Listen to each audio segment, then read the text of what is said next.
Good evening, everybody, and welcome back. Welcome back to... What's this?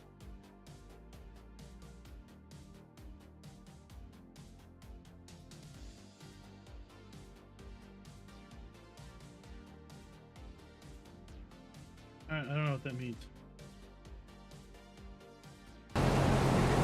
Welcome back, everybody. We are back and doing Farm Sim once again for a little bit of time. Waylon, how are you doing?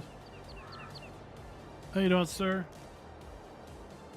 Everybody see American Falls dropped. Lancy Boy's American Building Pack has also dropped, and from what I understand, those are going to be his final mods released for Farming Simulator. Apparently, he is moving on to a different project. That's what I'm hearing. So, sad to hear that. I know he was much beloved by many players. But everyone's time, I guess, eventually does come to an end. So I wish him the best in all of his endeavors. I'm getting some message. Hold on here.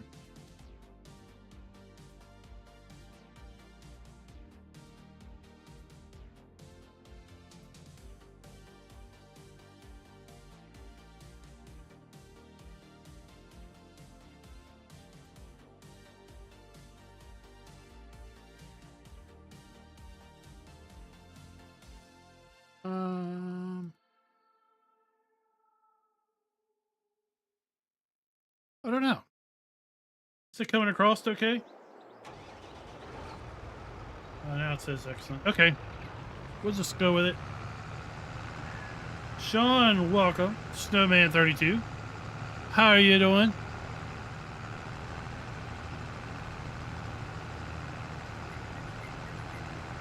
Hope everyone's week has gone well. It is now Thursday. The day before Friday. The day before the weekend. And speaking of the weekend, I've got a big announcement. You may have already seen it on the community tab. I'm going to be participating in a bale stacking contest on Saturday afternoon. Love for everyone to go check that out. I'll talk more about it during the regular show.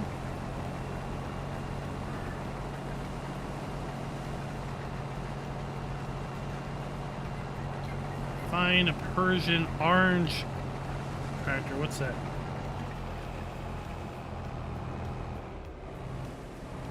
It's a Persian orange tractor.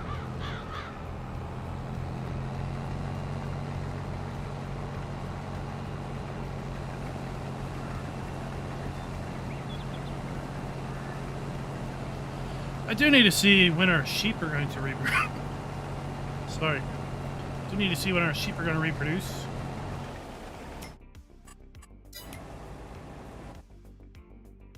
Got 50. Very, very soon. Very, very soon.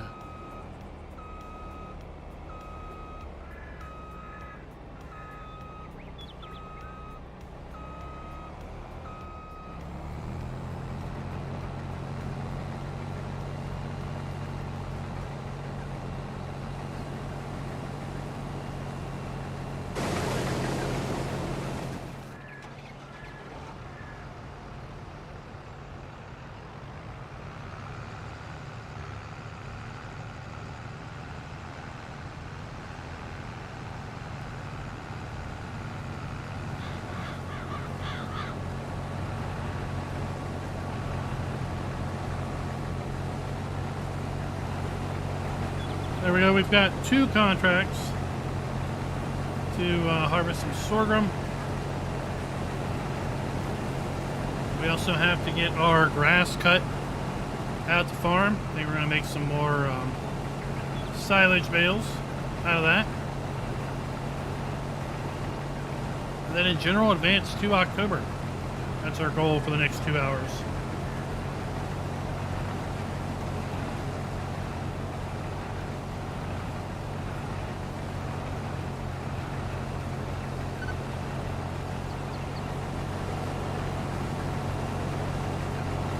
gonna go quiet for a little bit. I got a granola bar. I'm trying to finish that off before we go into the intro.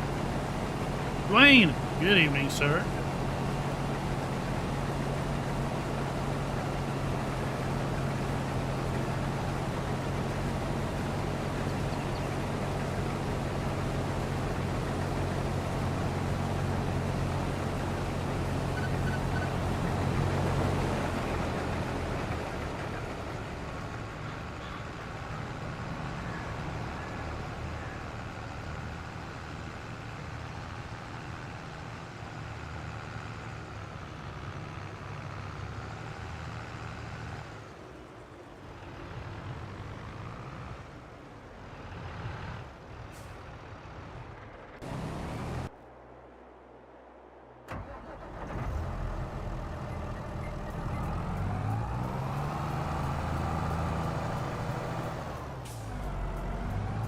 Oh, the case tractor. I saw it listed. I haven't downloaded it.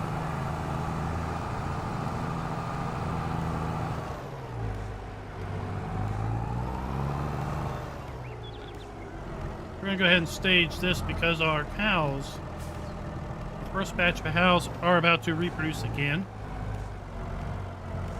and that will fill up. That'll fill up this cow pasture, and then I'm going to move the first batch of cows out of this cow pasture into our other cow barn. That'll give this one room to go, and then we'll start reproducing in both.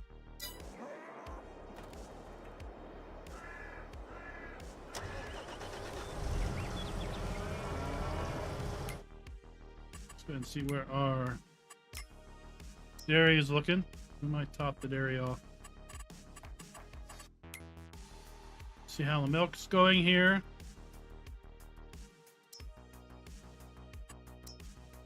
Oh, pretty darn good price. I think we'll sell the milk and, well, we can't sell the milk at the dairy.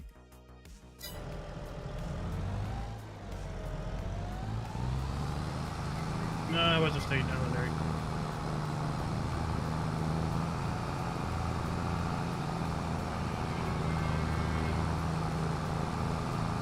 You said Carl, so that's Carl Farms? He does pretty good. He does pretty good tractors.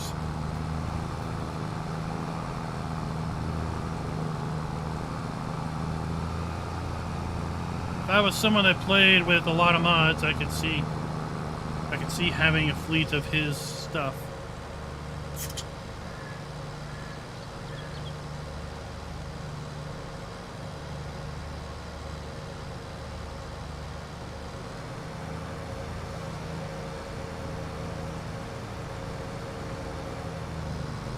That's for sure.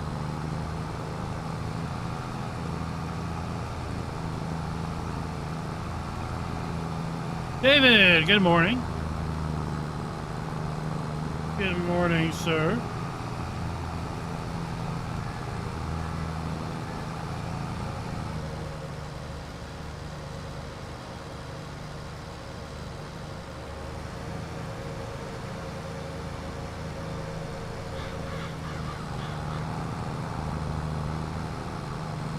No, we're not messing with Starfield right now.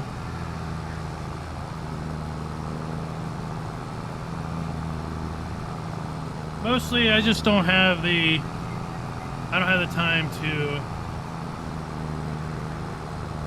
figure out the details, because the game clearly doesn't seem to feel like it needs to give you any details as well.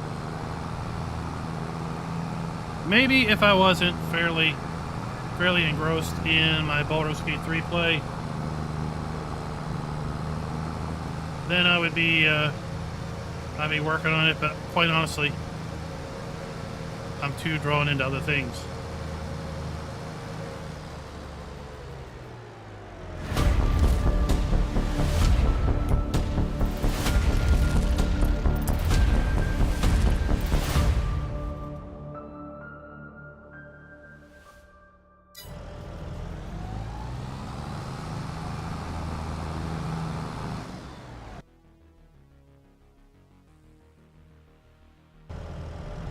Hello, everybody, and welcome back to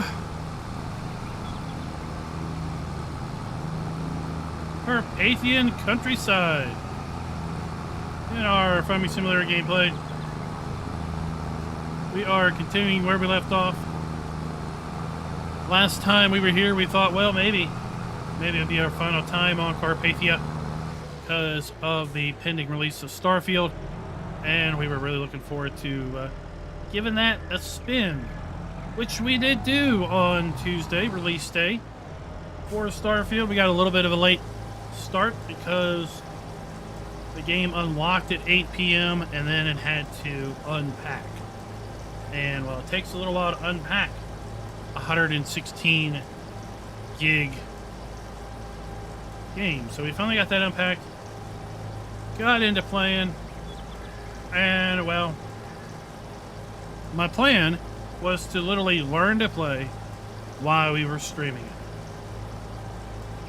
Apparently that is unreasonably difficult because apparently the game just does not want to give you a lot of help.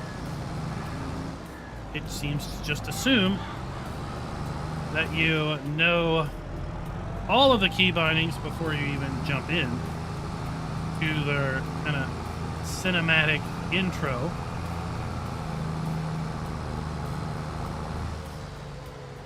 So then it tosses you into a lock-picking lock puzzle with zero guidance on how to basically navigate this lock puzzle.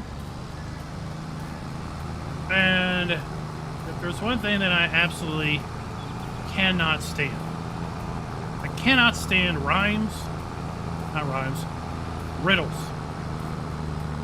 Cannot stand riddles. I'm not into puzzles. So that was the straw that broke the camel's back, if you will. Maybe one day I'll play Starfield when I have enough time to invest in offline, working through things, getting a familiarity, and getting comfortable with the controls, or rearranging the controls to better suit. The other thing, and I kind of figured this was going to be an issue, as it was an issue when I was trying to stream Red Dead Redemption 2, is when I'm playing on this machine, the same machine that I stream from, is basically a sim racing driving rig. So if anyone's seen a sim racing driving rig, you are in basically a seat that has lumbar supports. It's basically a driving seat, if you will. My rig is approximately 4 inches off the ground, so you are very low to the ground. You have screens mounted directly in front of you. You have a steering wheel that is permanently mounted directly in front of you. And you really don't have a good place for a keyboard. Not really the best place to do any sort of gaming other than driving. So that puts the keyboard on my lap underneath the steering wheel. So getting to things like the O key, zero key, to do health, that's a bit cumbersome. To get to arrow keys or lots of other keys is basically right under the steering wheel.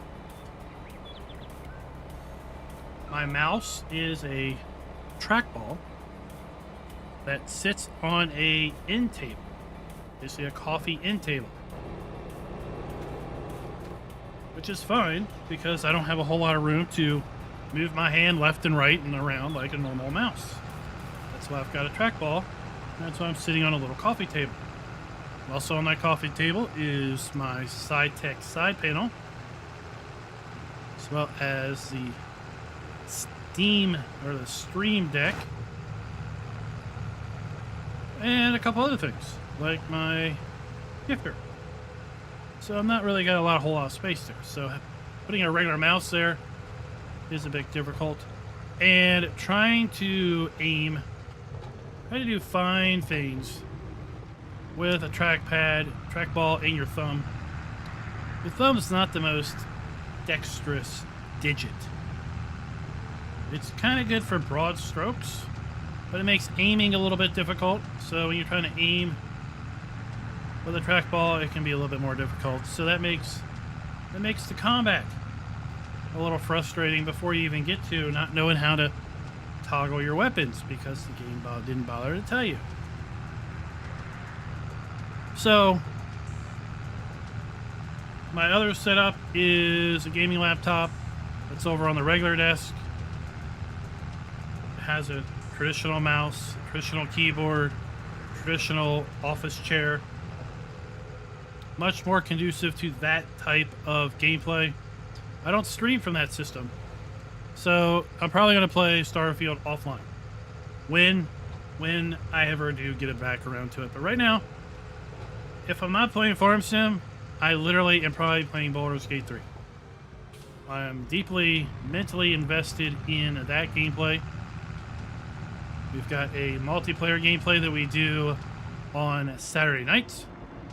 I'm also doing a multiplayer gameplay with my youngest.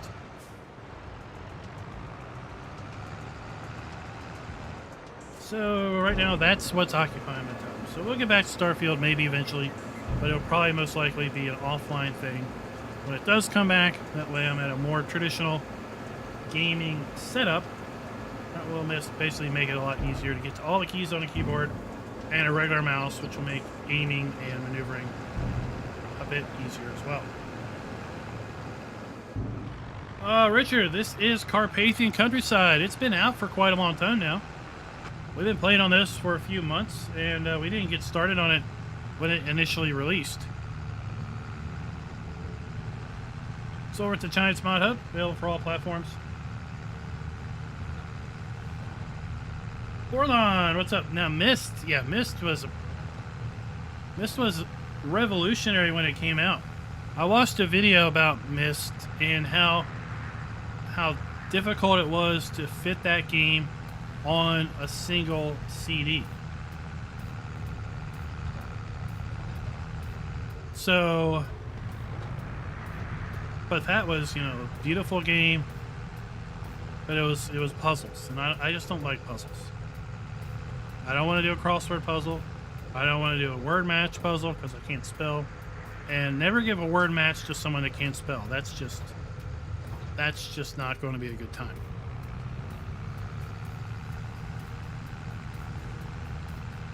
I have zero interest in Sudoku or other types of puzzles like that.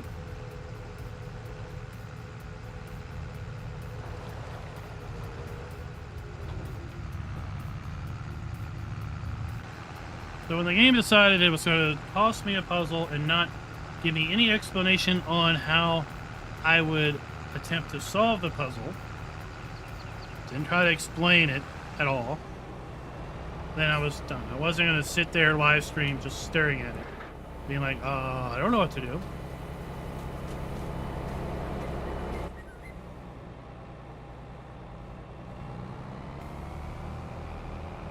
But David, that's fine. That's great, right? But yeah, if I wasn't already mentally invested in Baldur's Gate 3, then I would give it a fair shake offline, trying to come up to speed with the controls. Tuki said that, I think it sounds like the controls are very Bethesda-based, Bethesda-like. As someone who's not played a Bethesda title, that doesn't do me any good.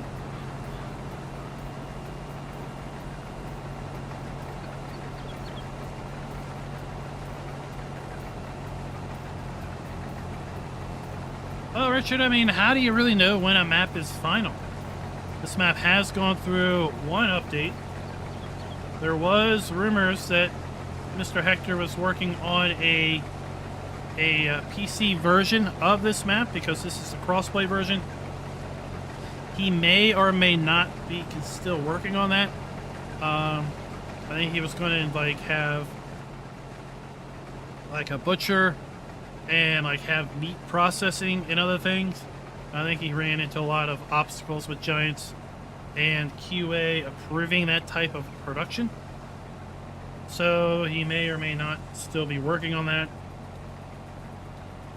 But I would say at this point, the age that this map has been out, it's gotta be pretty mature.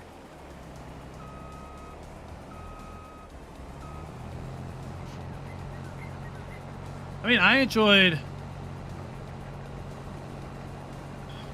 have 88 minutes into it, right? So not a lot of time invested into it, but I enjoyed Red Dead Redemption 2. And at first glance, it appears to be a Red Dead Redemption 2 type game set in space.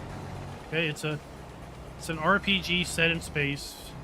Red Dead Redemption 2 is, in my opinion, more of is kind of an RPG style game. It's not a shooter. It's not a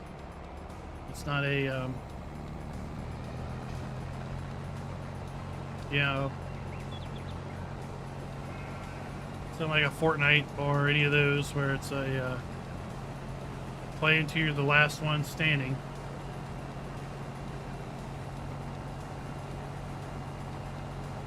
And I got into that. I got really into that. And I have a problem is with games like that, even with Baldur's Gate 3, I get drawn into all the side quests, and the main story takes the side to all the side quests, and I never finished Red Dead Redemption 2 because I got too involved with all the side quests, and then stuff came up.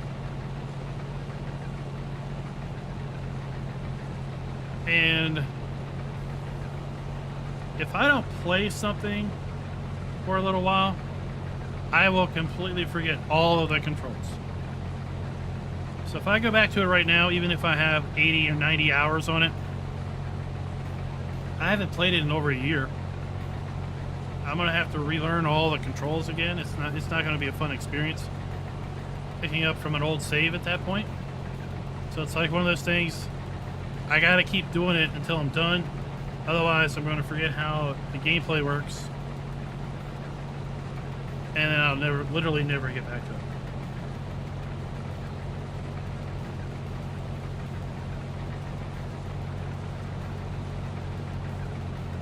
Oh, Richard, the premium expansion is Silverrun Forest?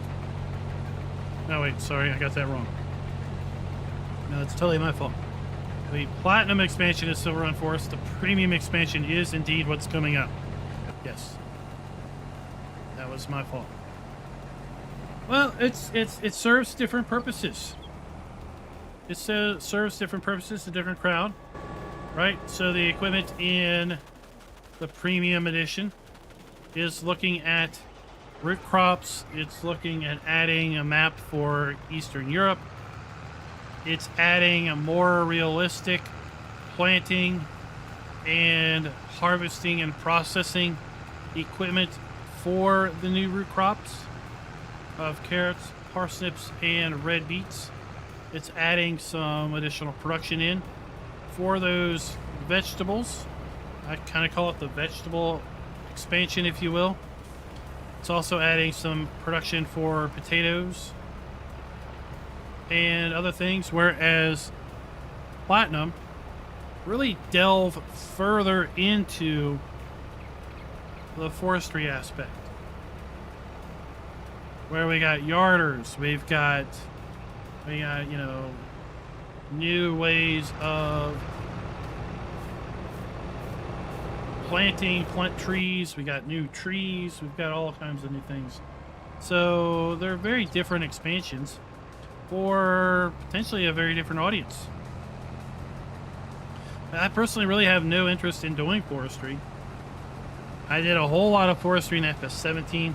I did a modest amount of forestry in 19. It feels like I've very much been there, done that. I really don't feel like I need to do it anymore. Root crops will probably be very similar to that.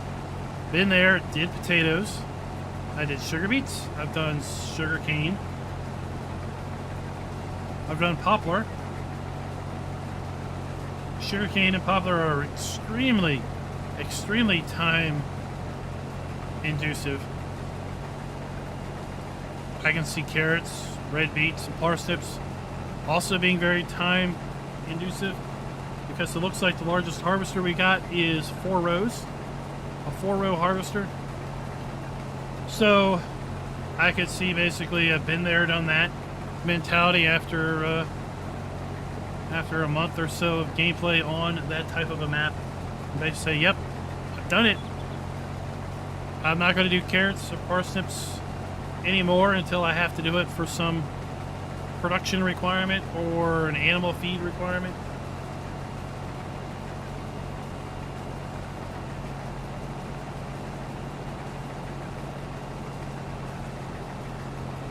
But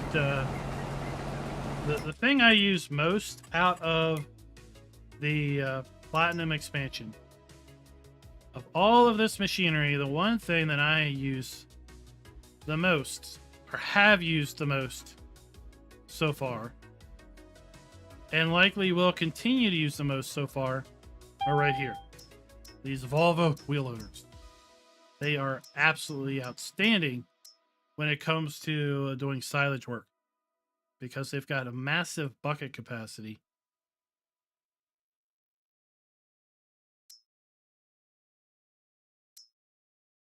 Where is it? 10,000 liter bucket capacity. Right. But pounding away stones was cool. I wish we could do that on other maps. For sure. The shipping containers with logs was cool. I wish more sell points would work for that. Marking the trees was okay, but yeah, it's kind of a mission gimmick there.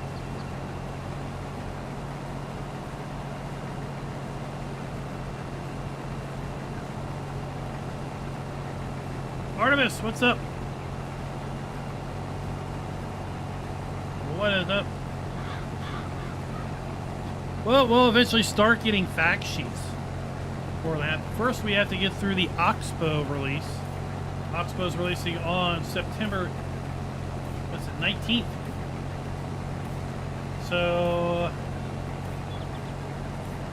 you know, quite honestly, next weekend we might be in a position to be showing off the Oxbow pack if we are graciously enough provided with early access.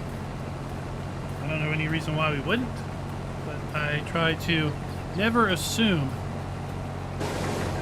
anything like that.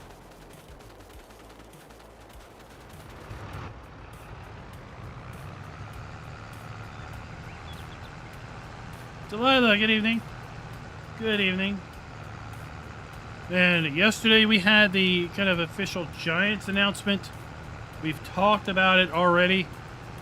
It was found. It's been out on Amazon for a couple weeks now. But the new farming simulator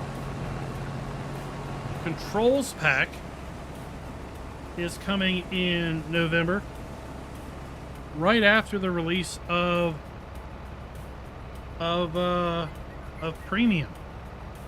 And that's going to include a wheel, a larger wheel, larger than your typical gaming wheel. It's going to include a wheel that has some buttons on it, a horn button, okay? It's also got, interesting enough, a switch on the side to do your blinkers, just like a car. Has a little twist, just like your car. Turn your lights on and off on the wheel. 3 pedal set, so you have your gas, brake, and clutch. Clutch is interesting because we don't have a shifter in the pack. I was talking with another ambassador that it'd be interesting if you could configure with a left and right brake as opposed to the clutch. That would be neat. And then the side panel, I think, is the kicker. The side panel has a hand throttle with 4 buttons. I'll pull up a picture here in a little bit.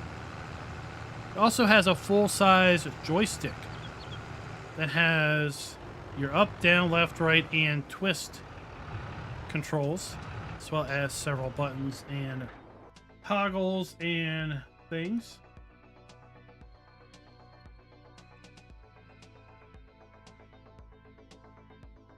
So the Hori vehicle control system. Just give me a moment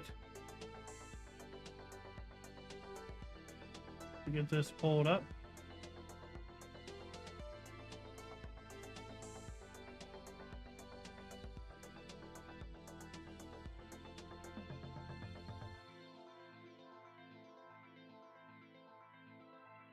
So here we have it.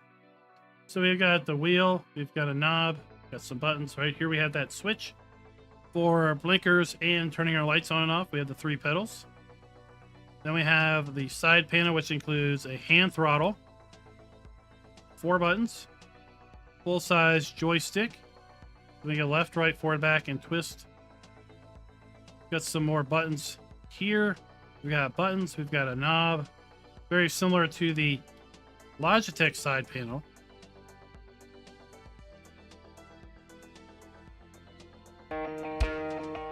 Oh, that's not what I want.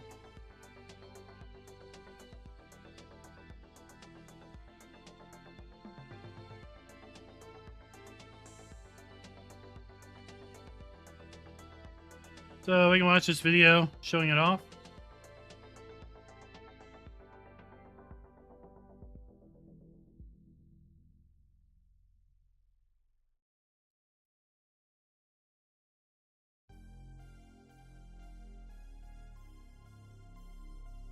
And we'll see them using this and twisting it.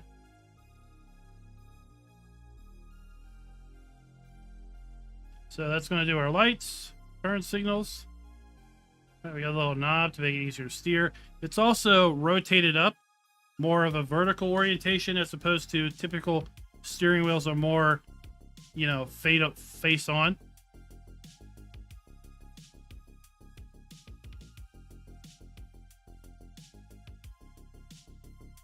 Now the only thing, it's in my opinion a bit high on the price tag at $3.99.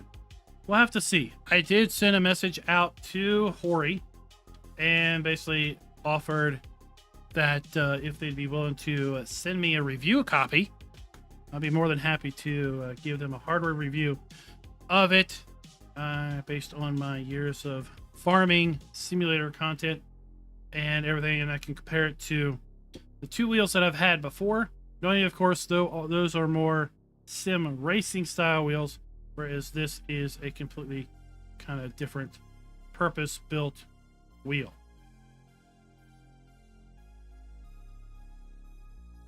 So 13.4 inch wheel, 40 degree angle, so it's flatter as opposed to being more vertical for a typical racing wheel. You've got your left, right blinkers. You got your high, lows, your inside light buttons. Got all those buttons. I think they advertise over 76 buttons. There you go. Accelerator, brake, clutch. And then if we go to Amazon, it's basically going to say that's available, I think, like November 15th. But there's also other references that it may not actually be available for sale until November 30th, or not shipping until November 30th. So I'd love to be able to get a review copy and comment on it, on the build quality, and if I think it is or is not worth it at $3.99. A lot of folks would like to see that side panel be sold separately, right? The Logitech side panel was sold separately. It's got a lot of buttons on it. I don't know the exact number. It's got a little nubby, joystick. I basically use it to kind of do the camera rotation typically in this game and in American Truck Sim. So I'd love to try that other side panel out and wheel out and see how it works, not only in Farm Sim but also on other titles as well. But we'll just have to see if I am afforded that opportunity to give you an honest review on the product. I'm sure there'll be a ton of other people putting videos out all about it. My thought process initially is it doesn't look like the wheel is going to be a force feedback wheel. So I think the existing kind of Logitech heavy equipment bundle wheel is a center spring wheel, which means you turn left and release. It just kind of springs back all on its own, the center position. So I feel this one was probably going to be very similar to that because the base just does not look like it's big enough to house a force feedback motor.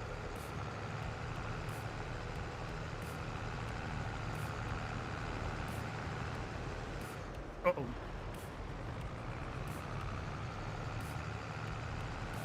But a lot of people have bought the Logitech side panel because they wanted to use it with an existing wheel and pedal set.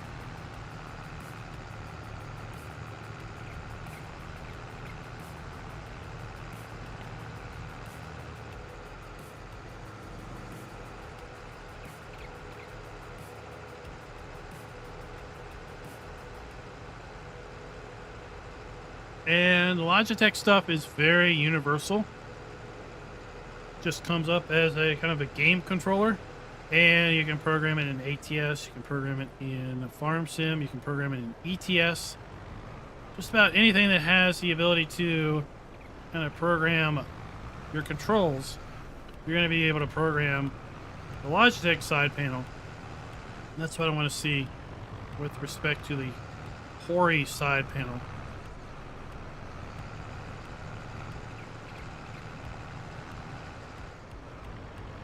Because it makes reference to using an app in order to configure it.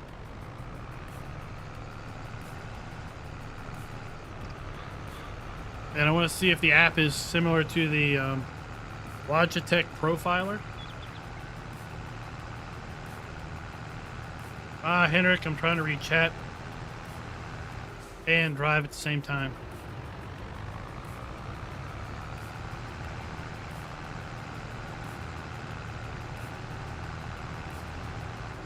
East Coast, what's up? How you doing, sir?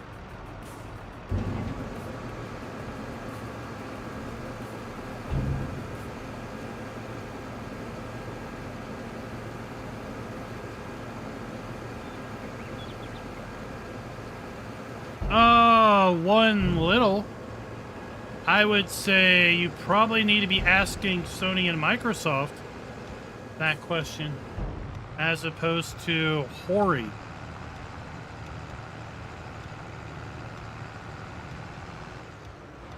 For example, the heavy equipment bundle for Farm Sim 19 worked, or at least the Logitech side panel for Farm Sim 19 worked on PlayStation. For Farm Sim 22, that same side panel, no longer works. My understanding, that's not Giants. That's not Giants making that not work. That's Sony deciding they don't want that side panel to be used with their platform. So, for whatever reason, Sony and Microsoft don't want the Hori Farm Sim pack, or the Farm Sim vehicle control setup, or whatever it's called, to be usable on their platforms. I don't know. Desert Ox, this is a contract trailer. We just kind of came with the contract.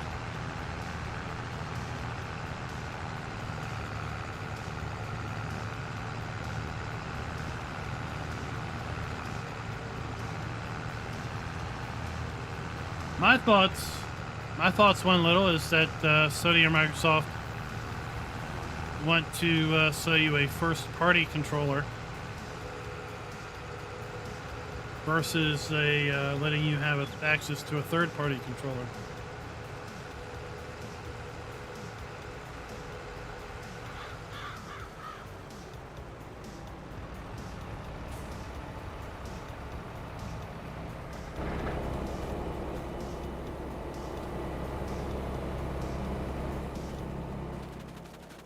Let's run down here and see the status of our wool and eggs. So we have 1, 2, 3, almost 4 full pallets of eggs.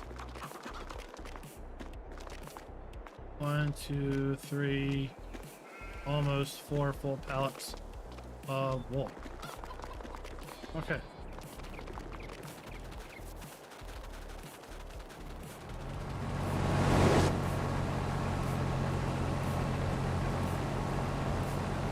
So one little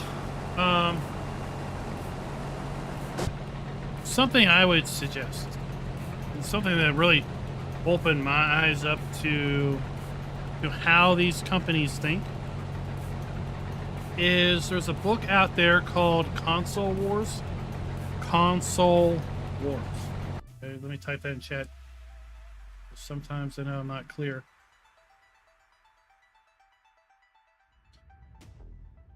So there's a book called Console Wars, and I listened to it in audiobook format. I'm not a reader. It's another reason why I didn't want to continue with trying to figure out Starfield live. I'm a slow reader. Always been a slow reader. Always will be a slow reader.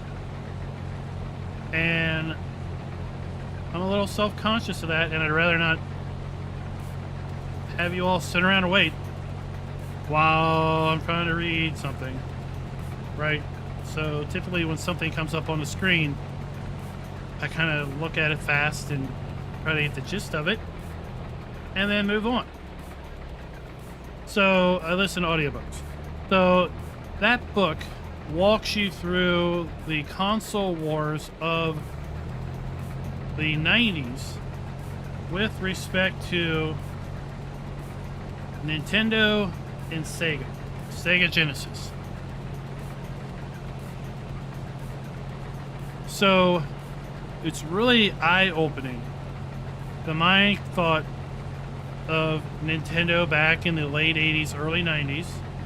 And it's really interesting the opposite mindset that kind of held Sega Genesis, or Sega, polar opposites. Nintendo was about controlling literally everything. Literally everything. If you were creating a game for Nintendo, you had to buy from Nintendo the game cartridges that your game was going to go on. You then had to ship your game to Nintendo. They would pick where your game was sold and how many units were sent to various regions for distribution and sale. You as the game developer and creator, you had no say because it was on the Nintendo platform. You sold your soul to the Nintendo devil, and when you made something for them, they did whatever they wanted with it, and therefore your game was a success or failure how they wish to market it. Whereas Sega was a bit more open.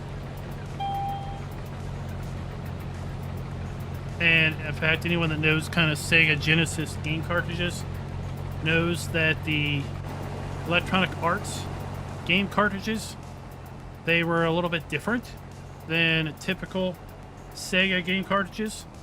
That's because basically Electronic Arts kind of went on their own and manufactured their own game cartridges. And they all had this little kind of like plastic tab in the corner. When I was growing up, I kind of thought like it was like for memory storage. And I could never figure out how to get the stupid tab out. And I didn't want to break my game cartridge trying to get the tab out.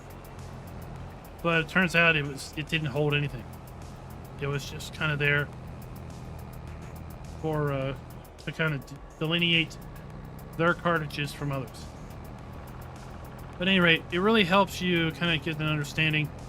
And it was written by referencing actual game company executives at the time. It really helps open your eyes to the mindset that Nintendo, Sony, Microsoft, they all have the same, Apple, they all have the same mindset. that you as a consumer are making a choice to use their product. When you buy their product, it's still their product. They're letting you use it. And they're letting you use it in a way that only they want you to be able to use it in. So you can only ever do with it whatever they want you to be able to do with it. And they want to own your gaming experience because they're terrified you're going to have a bad gaming experience and move over to the dark side. And the dark side is obviously the competitor. So if you're Sony, the dark side's Microsoft. If you're Microsoft, the dark side is Sony. Although honestly, I don't think Microsoft really considers anyone a competitor because they're Microsoft, and you know, they can lose money hand over fist and still not care. So at any rate, yeah, EA went way back before they started all these microtransactions and were evil. So yeah, they want to own your gaming experience, and to own your gaming experience, they have to control your gaming experience because they want you to have a good gaming experience. It's 100% why you don't have script mods on consoles.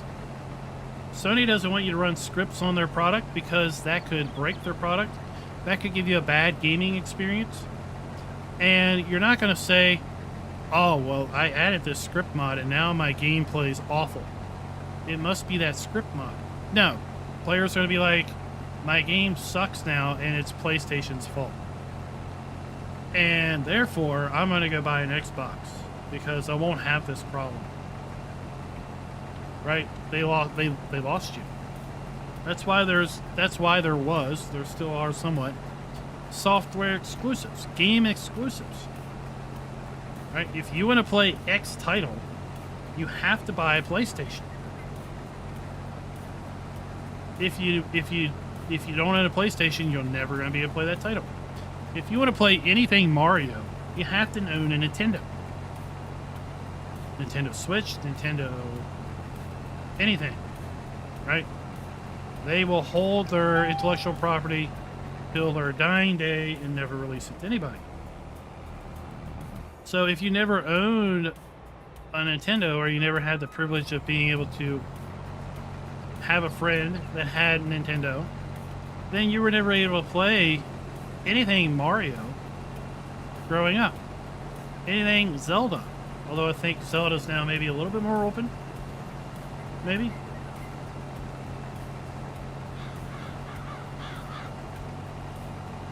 So there's people that own both, right? They would own a Nintendo and a Sega because they wanted to play the exclusives on both platforms. So it's a win-win for everybody.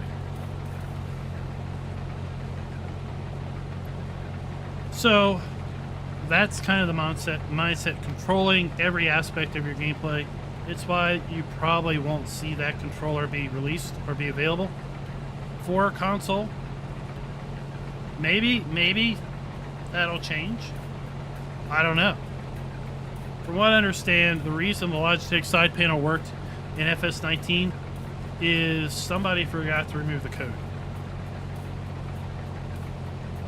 Somebody forgot to remove the drivers from the game or something.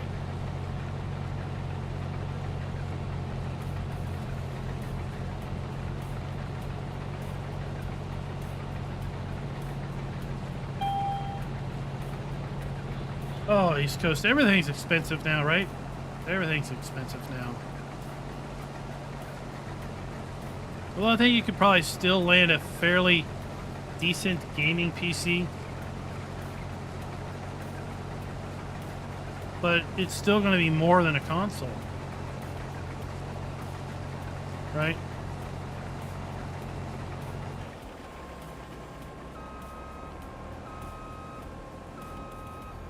A low-cost gaming PC is probably still going to be more than a console because a decent graphics card is going to be about equivalent to a console. So consoles still have their place. They're not obsolete. I'm not I'm not a PC elitist.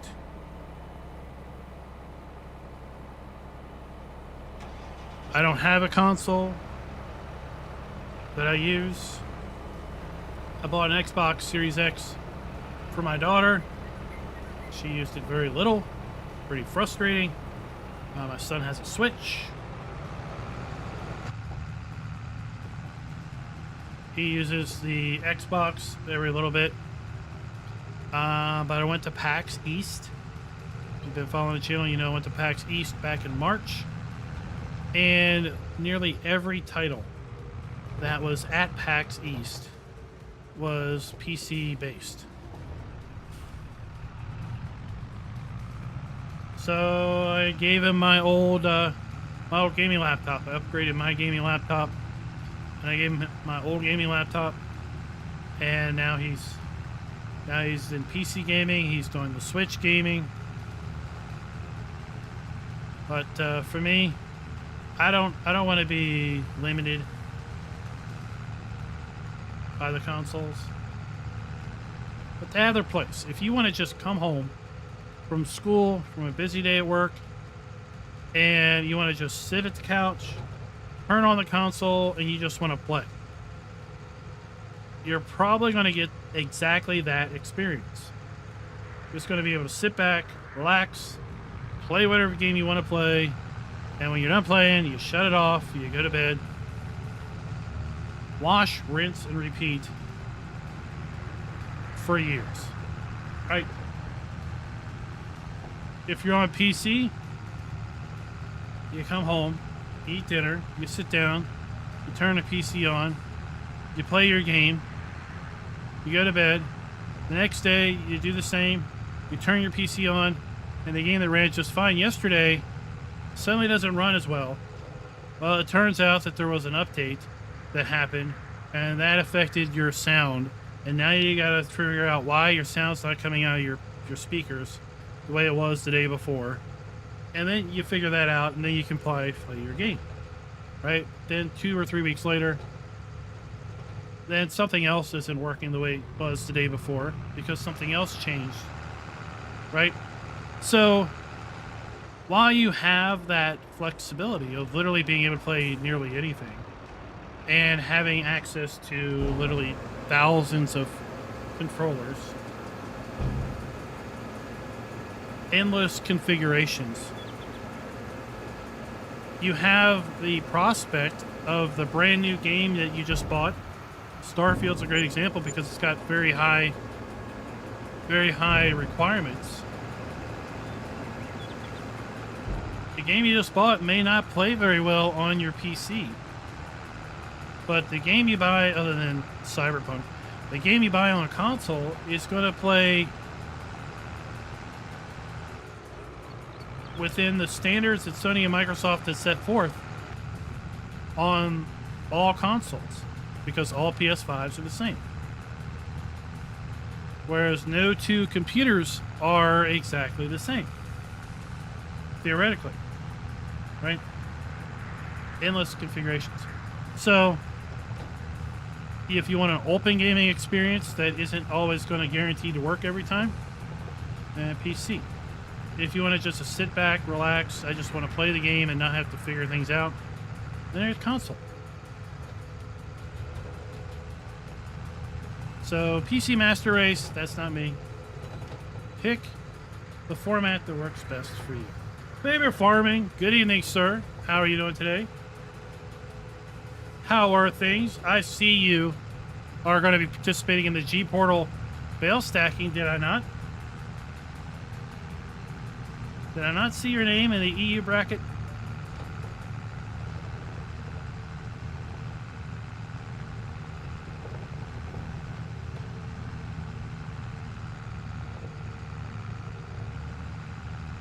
Well, while we're talking about that, so Saturday afternoon, 2:30 p.m. Eastern Time, 8:30 p.m. CEST, Central Standard Eastern Time, whatever that works out to be.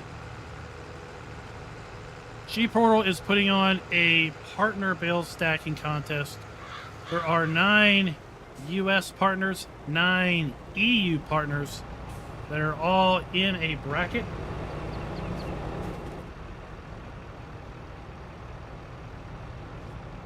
Oh, it's empty. We're all in a bracket, and we will be competing for Best G Portal Bale Stacker. It's going to be starting at 2:30. We're going to start with the US bracket, and then it's a 5-minute matches, 8 bales, so it's the first to stack 8 bales, or if for some reason nobody has 8 bales stacked after the first 5 minutes, then whoever has the most bales stacked, I guess, moves on. I'm in the 5th bracket on the US side, so it's going to be a little while before I go and compete. But they're going to be doing US bracket, EU bracket, US bracket, EU bracket. It's going to be streamed over at Virtual Farmer's Twitch channel, and he is going to be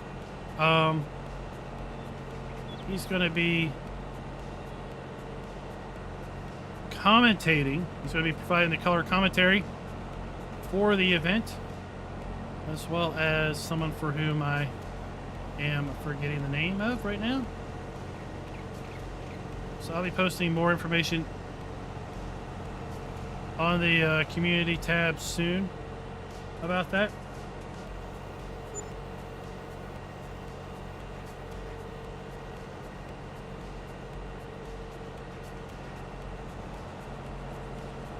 Oh, that's not gonna work. Oh, Donald, we don't have super strength enabled. Not right now.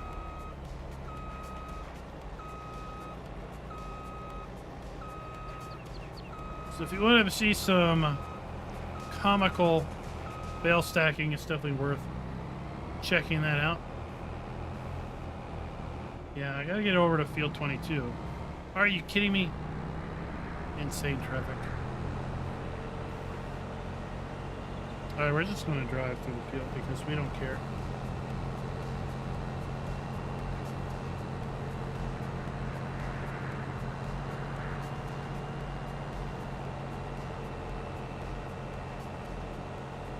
You need to get that PC fixed. You need to get that PC fixed. I had a Sega Genesis, Sean. I bought the disc add-on. There was a CD drive that you could get for it, the Sega drive, and it plugged into, I think, the bottom or the side of the console. The console ended up sitting on top of the disc drive.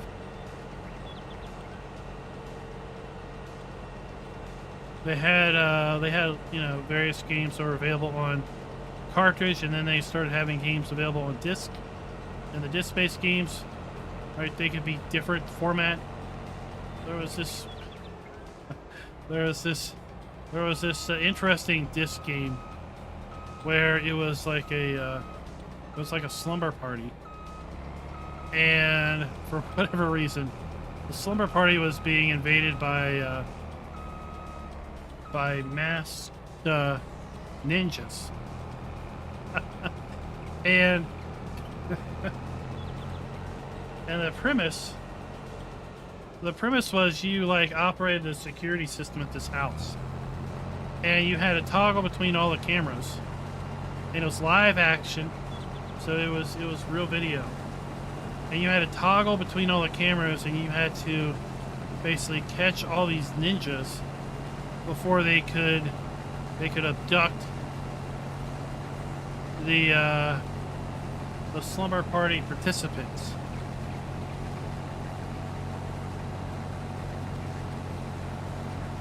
Yeah, you're not going to get that on Nintendo.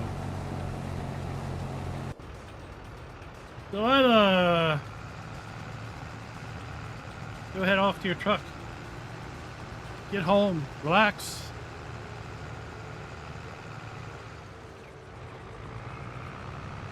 We're always here for the replay.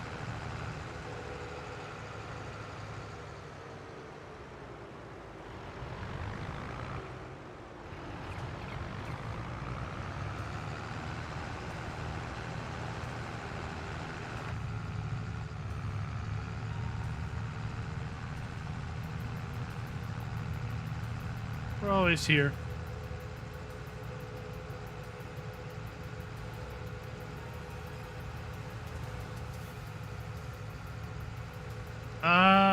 Sacksteady, I have not looked at American Falls since the re-release. I was actually about to ask if anyone has looked at it to compare the two versions. The PC only release and then the all platform release.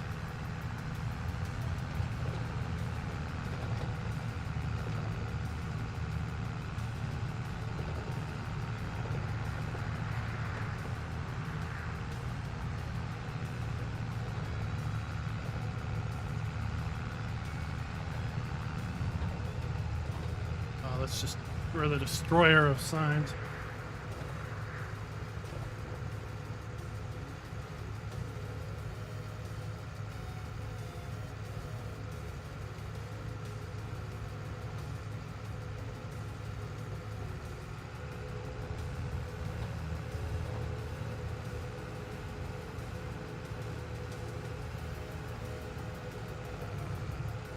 Oh, well, one thing, Donald, is what are you going to plug it into?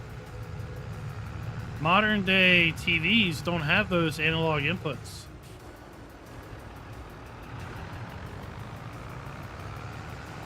Why are you backing up the truck?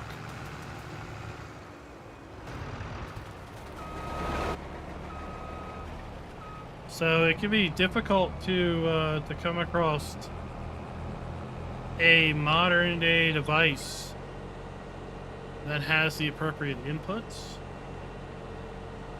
Now there is an entire market for video converters to take a scanline signal and convert it and basically upscale it, because a lot of those games are basically running at 240p. Like, worse than thumbnail resolution.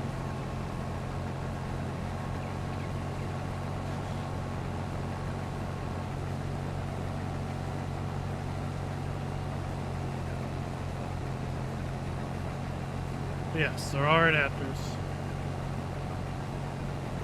So yeah, the map came out, what, on Tuesday? Tuesday I was 100% focused on Starfield. So I didn't look at all at it Tuesday. Last night was our last official practice for our ACC league. So that's what we did last night. And of course tonight, here we are. Favor Farming, thank you for becoming a farmhand and joining the channel. Much appreciated, sir. Much appreciated. Let's give Favor a big old round of applause. I don't know if my sound works or not. Let's see. Let's see.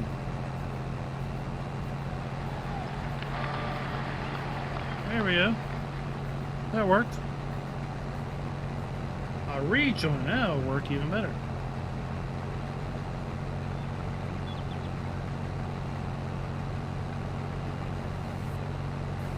Turn off collisions. Like collisions on buildings and signposts and stuff. There is a way to turn off the camera collision.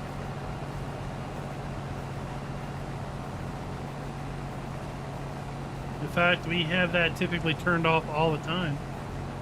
There is a mod called Additional Game Settings. That is right here, Additional Game Settings. And one of those options is turning off camera collision. Where is it?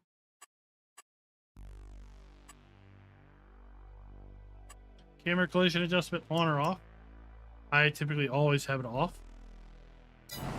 But as far as turning off collisions like on trees or fences or things like that, not that I know of.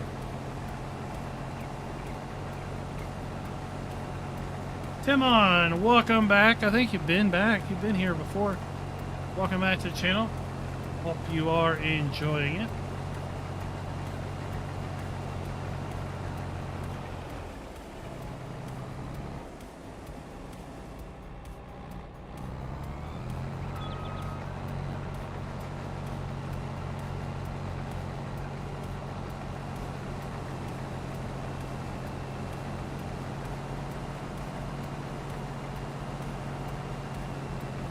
So while that's running,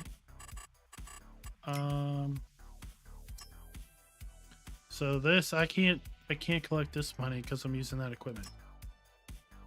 So I'll have to wait. Oh, we're not gonna do that. We're not gonna jump on that one again.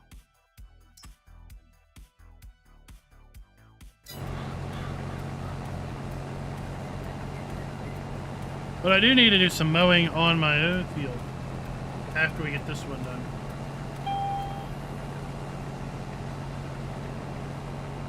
I've got I might have gotten rid of it. I had like a 20-some inch CRT. It was a Sony Trinitron. Those things are heavy, but they were like the creme de creme of CRT monitors.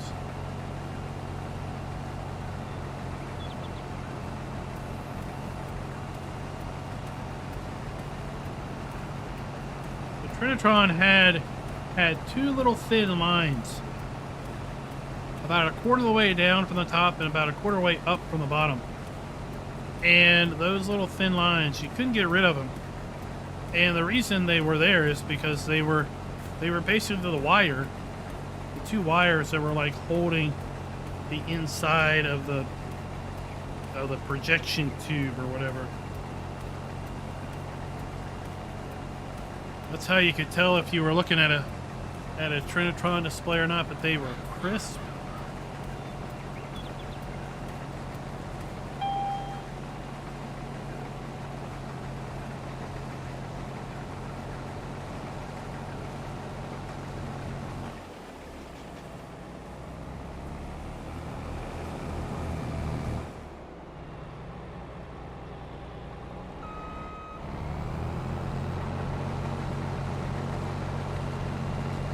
They let you go on break an hour before your shift's over? Man, that sounds like a cake. What a cushy job that is. Get a break an hour before you leave?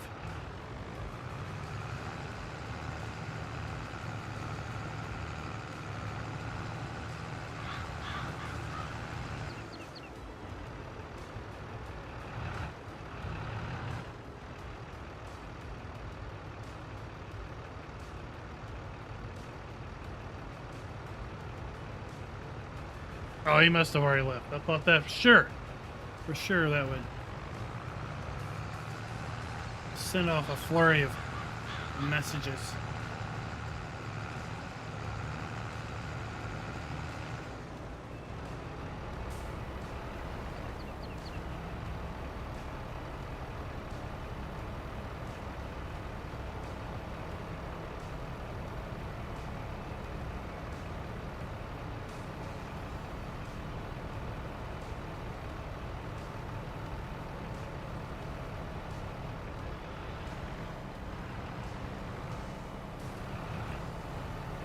So who here is playing Starfield, and how far have you gotten it?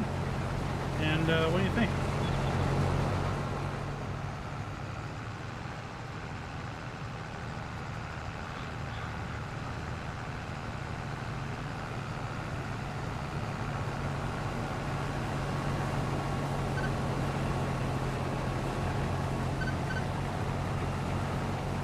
The next big game release that I'm looking forward to is going to be Forza Motorsport.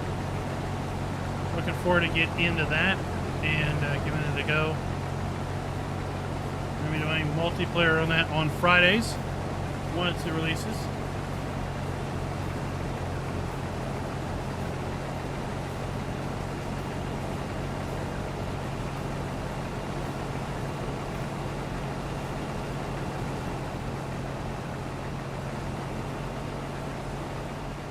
Then soon after that we have City Skylines 2.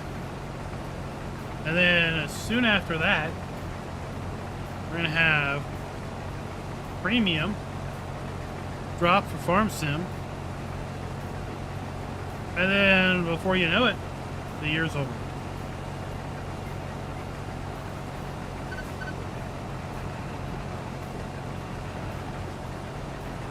Donald, I put my time in at a warehouse.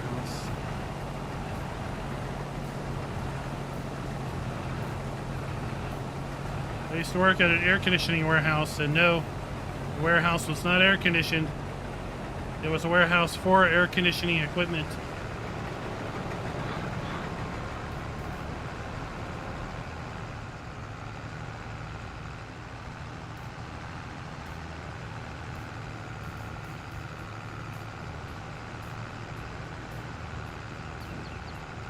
Everything from air handlers and outside compressors to the gas, the copper pipe, the fittings, controllers, pick parts, load them on a truck. And the truck will go out to the various stores.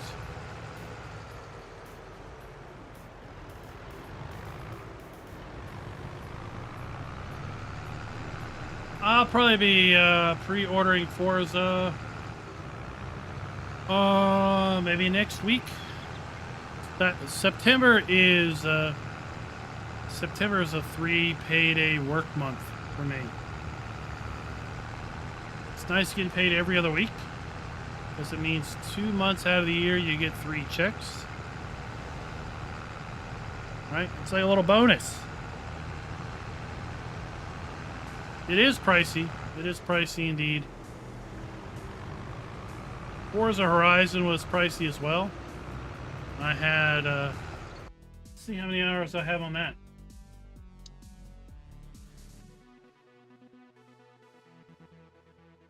If you could spell, you could find games faster. 349 hours. Wow. 349 hours before I decided, nope, done. And I uninstalled it.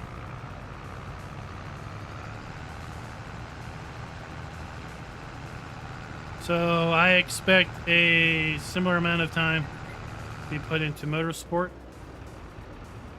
So yeah, I'm gonna be probably ponying up for the full-on pack.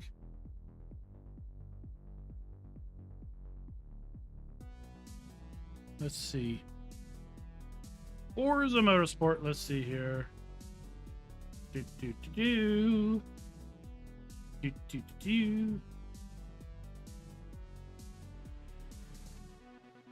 need to watch some of these videos. I haven't watched any of that.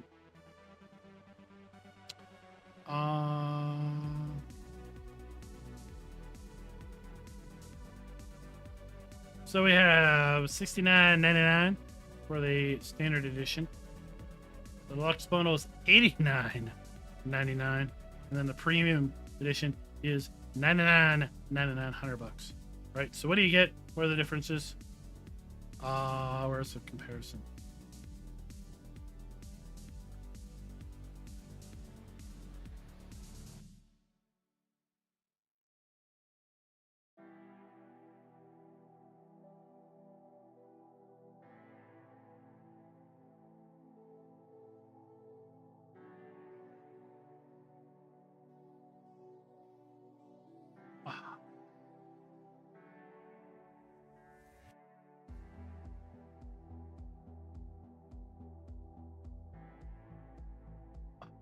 Here, where is it? Oh, so Motorsport Standard is just a game. Deluxe Edition includes a car pass, and then a Premium Edition includes Race Day car pass, VIP membership, and a welcome pack. Well, what are all those other things? Right? Well, they're right here.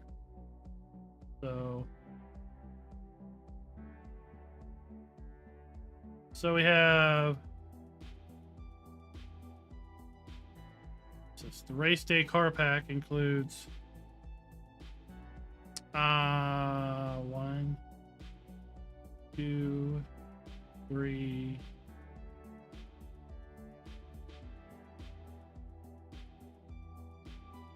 4 some cars. There you go. 1, 2, 3, 4, 5, 6, 7, 8 cars.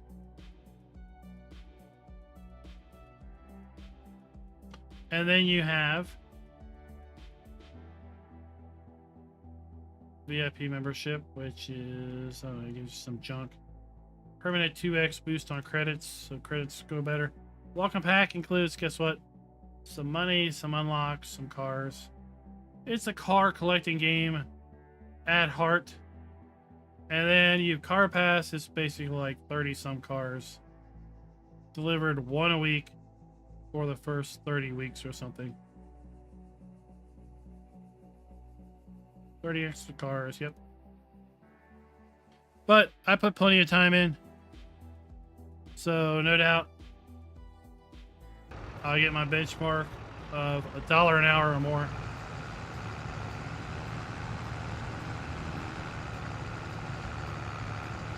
Like I said, the number of hours I put into Forza Horizon, basically it was like, 30 cents an hour of gameplay.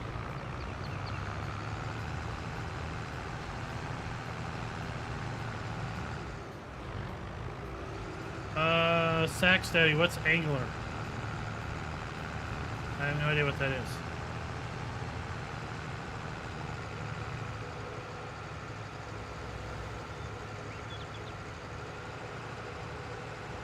Flight Sim 24 looks interesting.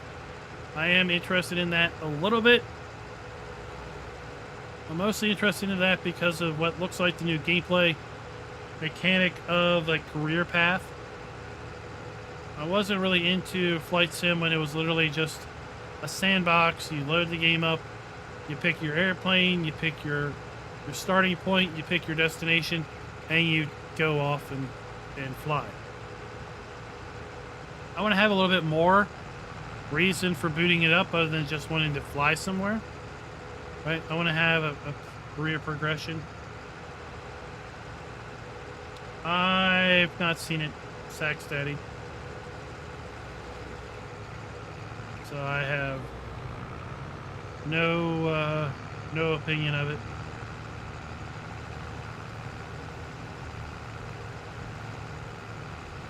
So I want to be like, yeah, I want to do a rescue.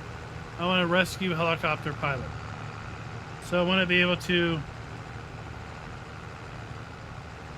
have to go through missions and, complete tasks and then be able to achieve a goal. And then once I achieve that goal, I want to be some other pilot. I don't want to go through that path. I talked in another stream about Transport Fever 2. Before Transport Fever 2 came out, I really wanted to get Transport Fever, but could never actually pull a trigger on it. So I got Transport Fever 2 when it came out. And I did videos on the tutorial, the kind of the mission-based tutorial where it taught you how to play the game by putting you into, I don't know, like a dozen different scenarios. And as you progress through the scenarios, obviously the skills you learned were built up from the starting point to more and more complex things. So in the end, by the end, you understood all the gameplay mechanics. And then the rest of your time playing that game was 100% limited to a sandbox experience of you pick a map, right? C generates the landscape and the road networks, and then you just free reign. Build out your transport network and go to town. And I struggled with that game after I completed the tutorials because I didn't have those goals. Do this. Okay, I got to that point. Now do this. I get to that point. I found myself struggling with being able to figure out what I should do, where I should start, and it was decision paralysis. Is what it was. So I never was able to play that beyond the tutorial because I just couldn't get past that decision paralysis.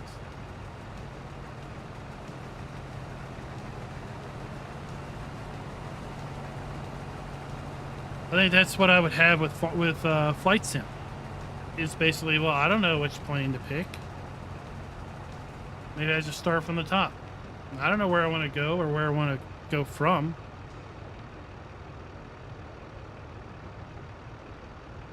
And then you're not super motivated because you just don't know.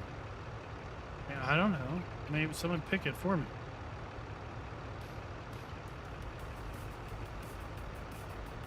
We are harvesting sorghum.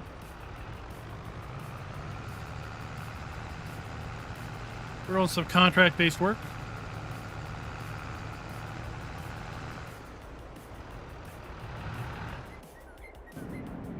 But we also have some mowing to do at the home base.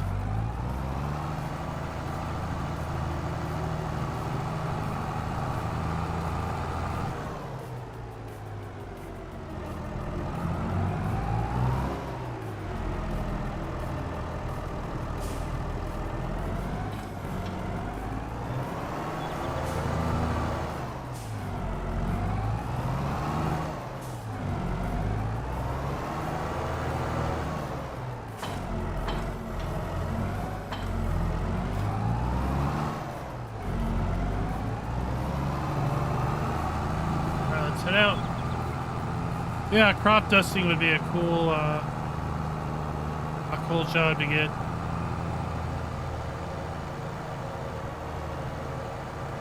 Right, that's available in the game. So this idea of going to a kind of missions thing or a career path, that's what intrigues me about Flight Sim.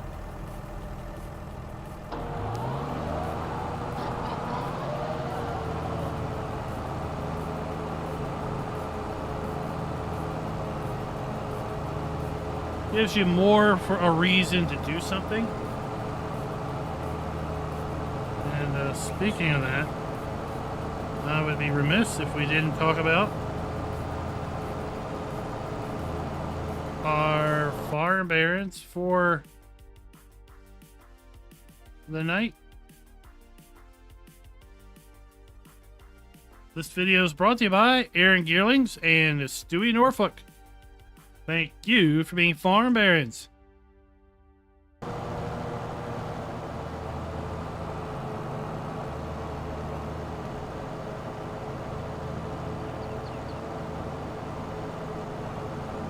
After this, I gotta fix my stream deck. I made a whole new profile for Starfield, and I basically copied the farm sim profile. But for whatever reason now my farm sim profile is not working the way it should.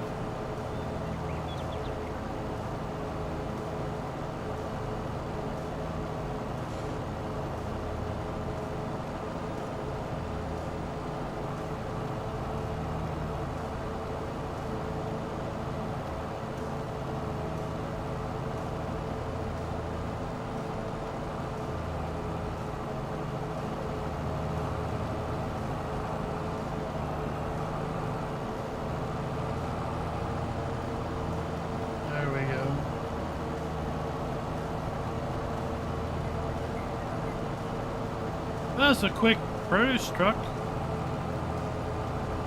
Just thought of that.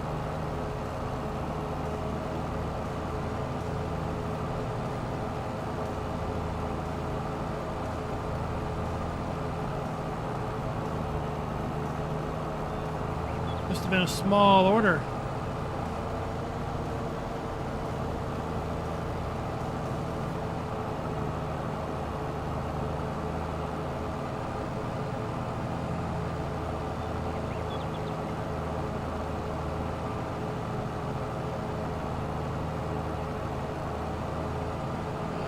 Perfect. Perfect.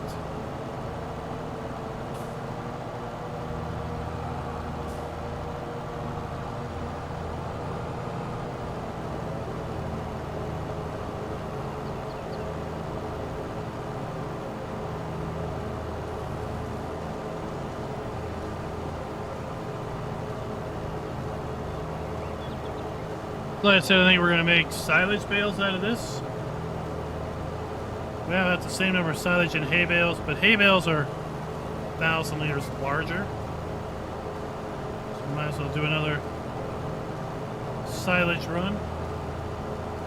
We've been getting a lot of hay contracts being available, so we should be able to make and get access to hay fairly easily.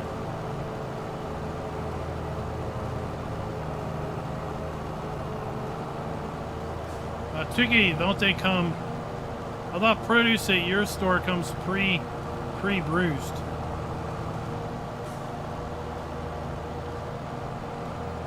They don't even charge extra for the special handling.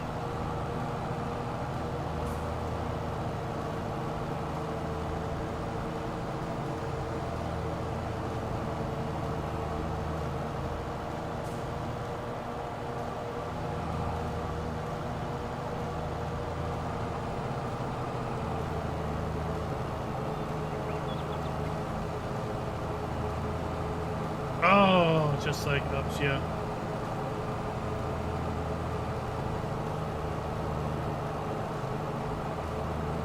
I'll tell you what, we get, anybody else use Chewy for your pet supplies? We've got Chewy on auto deliver for like dog food, cat litter. And the last few auto deliveries of cat litter have all come with cat litter falling out of the box. It's like, come on.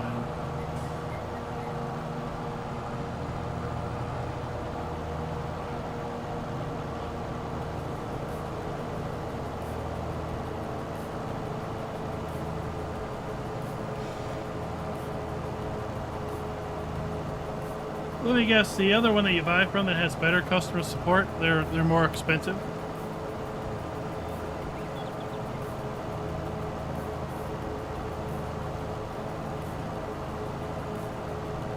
Or are they just more selective with their product offerings?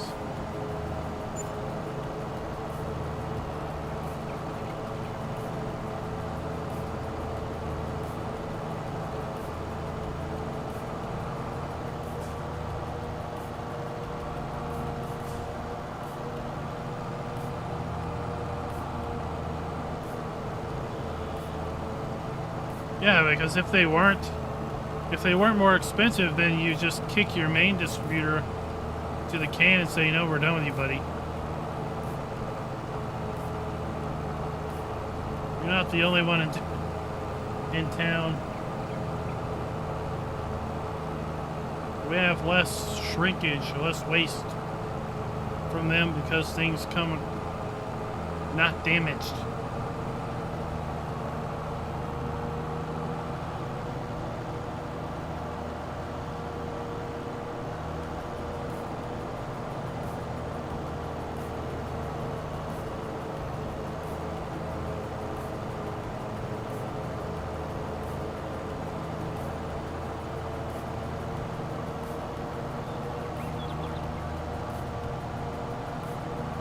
A little extra wildlife like spiders, rats, bugs,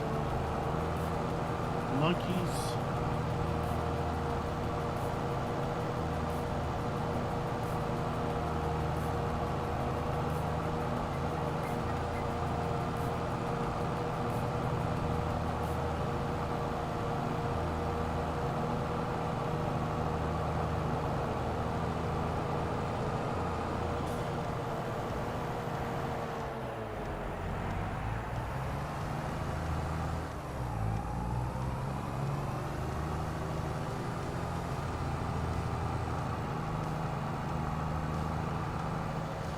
California condors, those things are ginormous.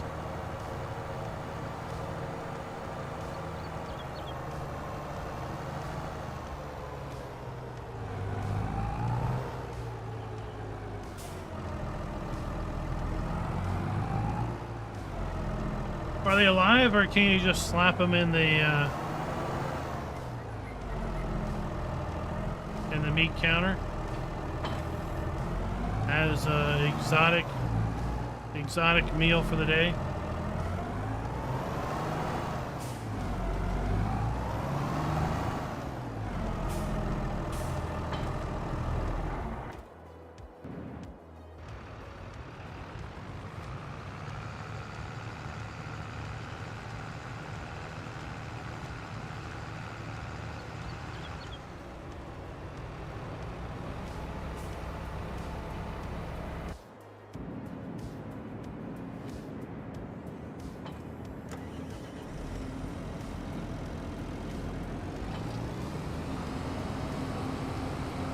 Alright, let's find the rake. Where are you at, rake? Oh, there you are.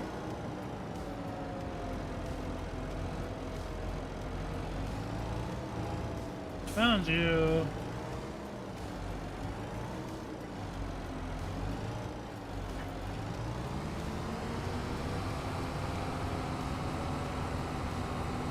Rodent Tui.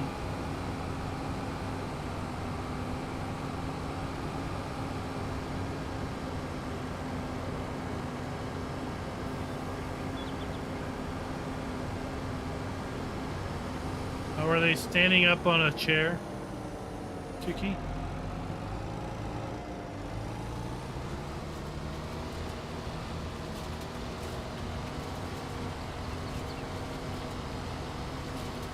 You know what? What's for sale? What's for sale? I can't wait. I really want. I want to. I can afford it now. Where is it? I really want one of these.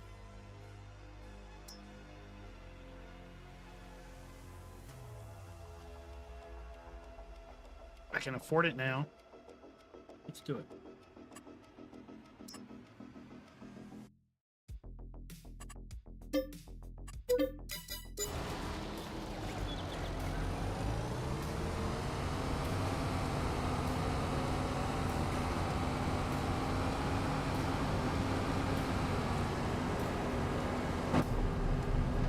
I mean, a mouse would be better than, let's say, a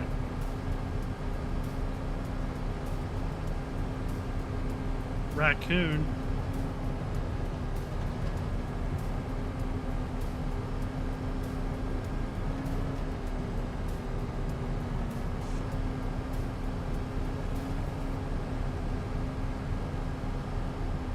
Ravenhawk, good, what's up?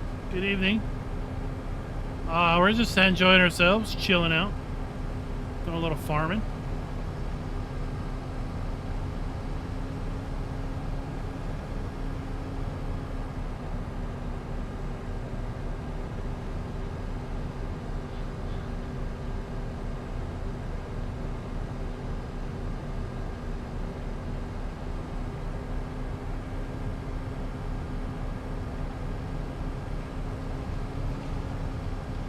Running over here picking up our new windrower.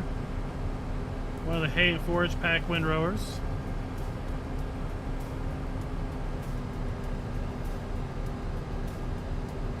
We'll be able to merge our grass easier that way. Also working on contracts.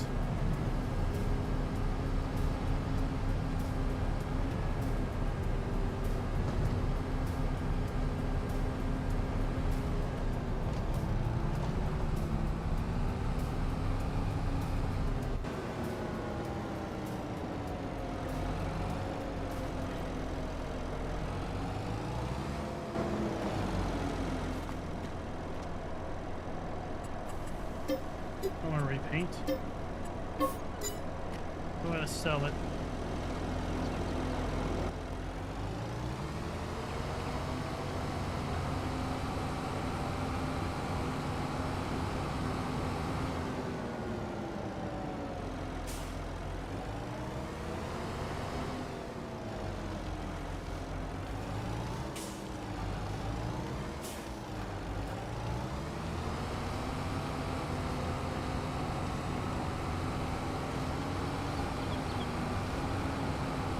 Yeah, birds are a hoot. Get out of the building, right?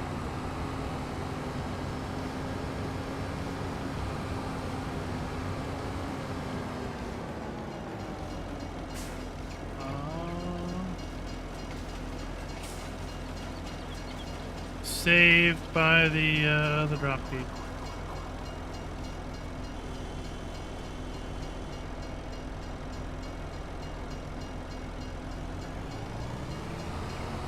I heard about that, Dwayne, and a self-propelled merger would be an interesting addition. Too bad it's not coming. Too bad it's not coming with the pack. Delilah, yeah, I've watched that series. I think he's got 4 or 5 videos of that build so far. I'm looking forward to the last video where where they take it to LA and do the soundstage video shoots of it.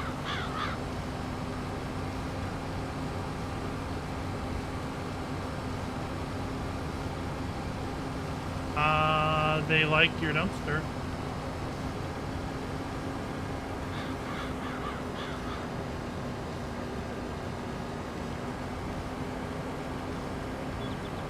There's one surefire way of getting rid of them.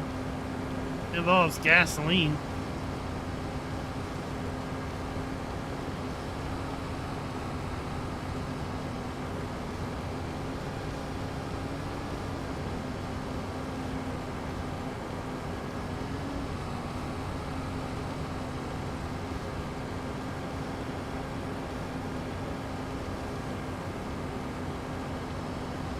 They 100% do not like gasoline being sprayed on them.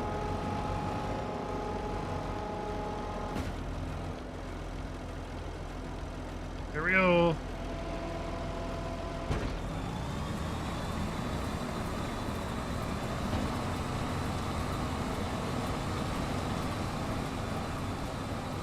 Yeah, brake cleaner would really work too.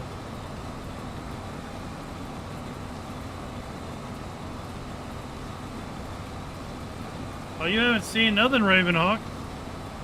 It can merge to the middle, it can merge left, it can merge right, it can merge to the outside, left and right.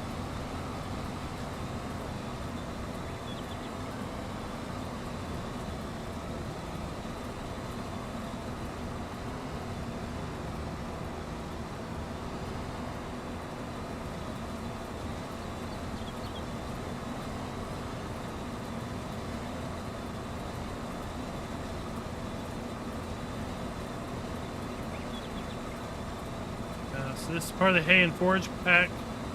Lots of cool machines. We really felt it was underrated after we got to play with it. Right, it was one of those packs that, yeah, we got more stuff to do, grass work. But then you get a chance to actually use it, and you discover, like, this one, like, really conforms to the ground well. So if you have slopes, right, it doesn't skip.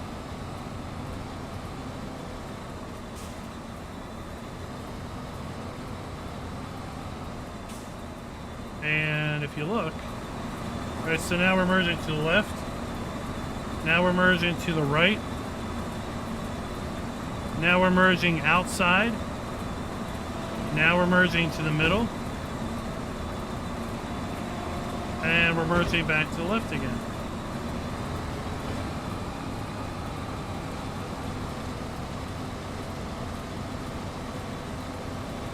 So what we're going to do is we're going to merge to the left.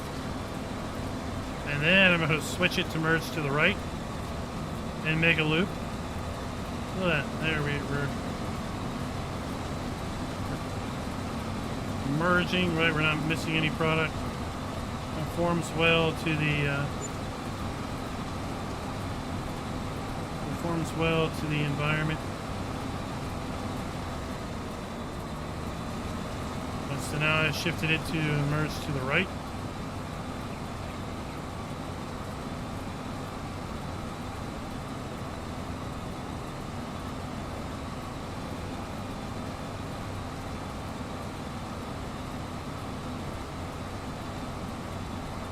This is just one of the 3 windrowers in that pack.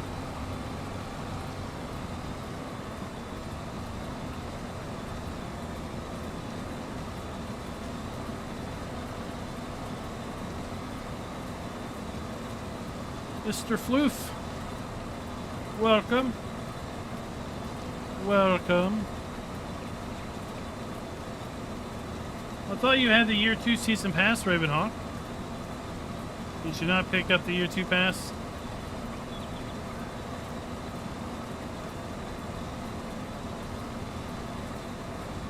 Oh, it's going well. It's going well.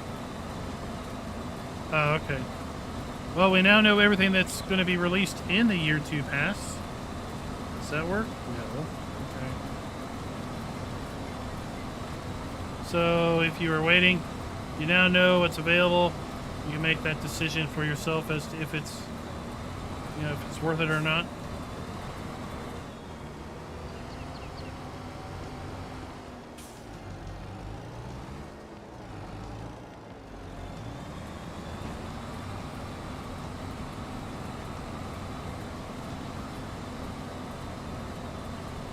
That's okay. It's all right.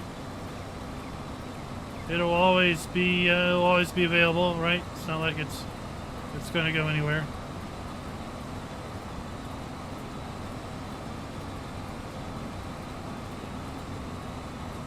Yeah, the tether that allows you to kind of shift directions. That's really cool. Right, so we're going to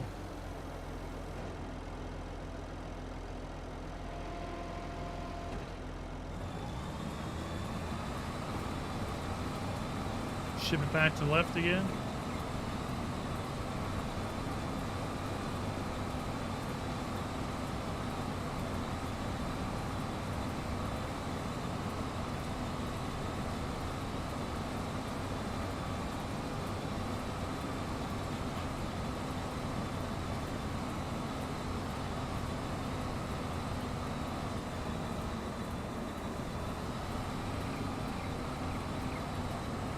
And Ritter is a really interesting company. The only thing they make is windrowers or mergers. So it's a pretty interesting company in that they've been able to specialize in just that particular type of implement and be very viable as a company. Must mean that they make very well made products that are in high demand.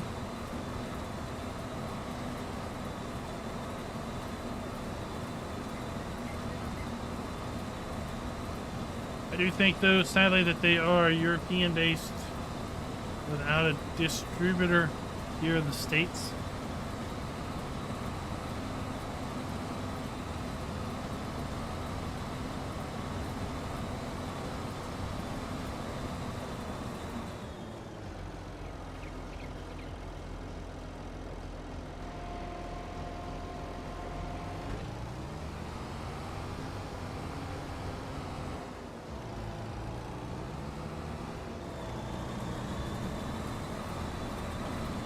Alright, we're going to shift them back to the left.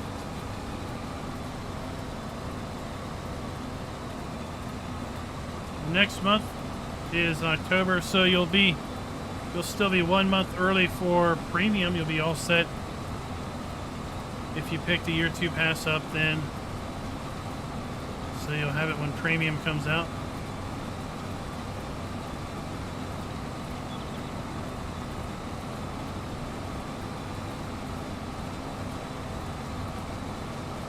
It's a great way to get pretty good discount on all the product. Alien Jim is here. Good evening, sir. Good evening.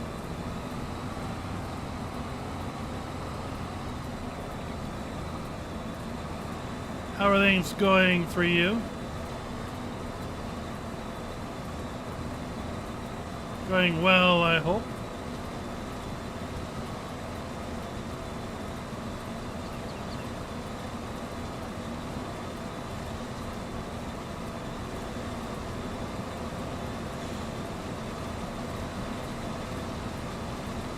Oh, things are going well with me. We decided to come back to farming. Picked up our Ritter merger. Really enjoyed using these when hay and forage came out.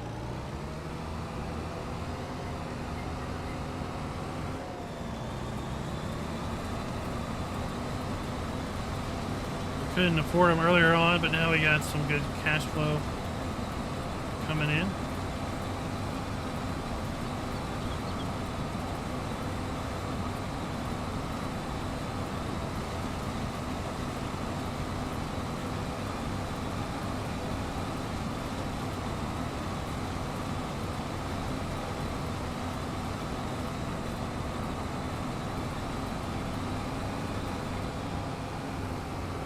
All right.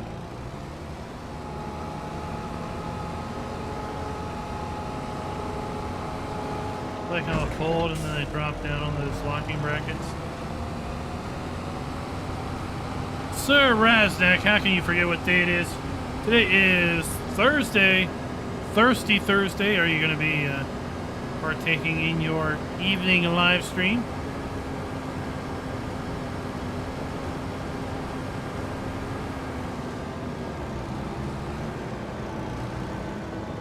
Are you going to be doing your, what is it, your late night with Raznak as you prepare for your weekend shift?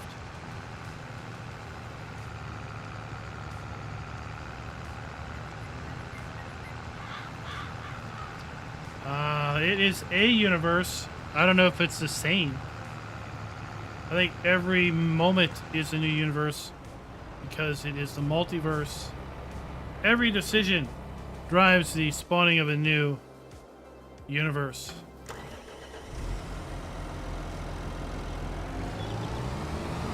Well, I thought you were going to be streaming the game you were sucked into.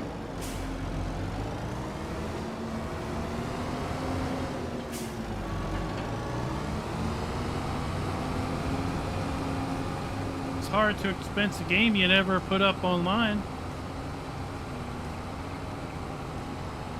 But I also understand you don't want to be spoiling spoilers. I don't know.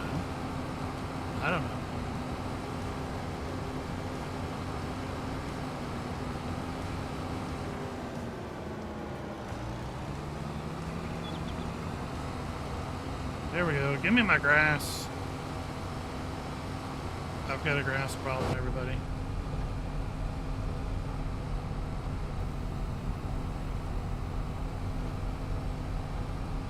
Alien Gym space has gotten a little crowded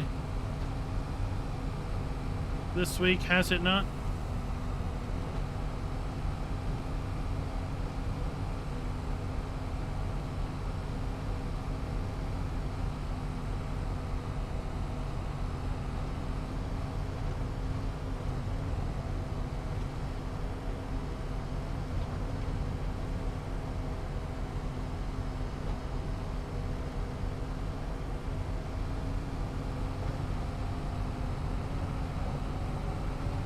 Can you build a farming outpost? Maybe a moisture farming on Tatooine?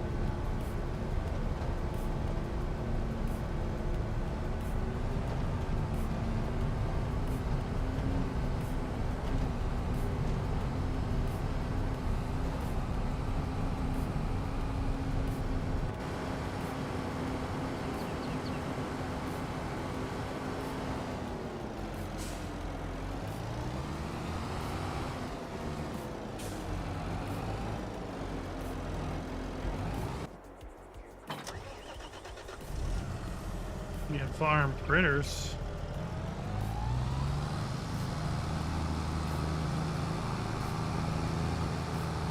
Well, hopefully that's not looked negative upon.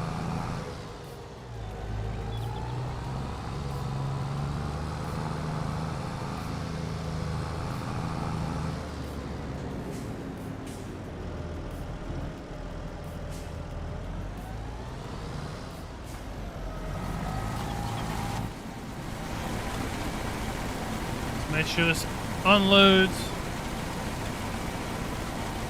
the goo veal pack. That's close. That's close. So here we have the year 2 season pass. There you have the goo veal pack. Then you have the hay and forage pack, the horse aggravation pack. Oxbow pack is coming out September 19th. And then, of course, the premium expansion coming out on November 14th.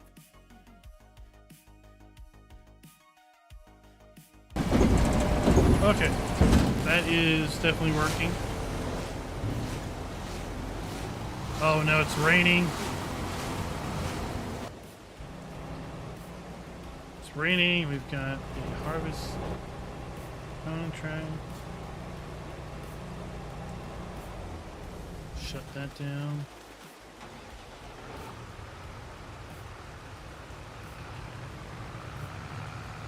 Ravenhawk, yes, we are getting a Eastern European map. The map is going to be called Zielonka. We have already some screenshots of the map already released. Find those over the Giants blog. So it's going to be Eastern European in nature. 3 new crops: parsnips, carrots, and red beets, as well as a whole fleet of machinery, mostly specialized and designed for the harvest, cultivation, and planting of those new crops. Lots of new buildings, some new production. Giants is actually already going out and released information on all the vehicles and implements coming in the pack. Gene, thank you for the sub.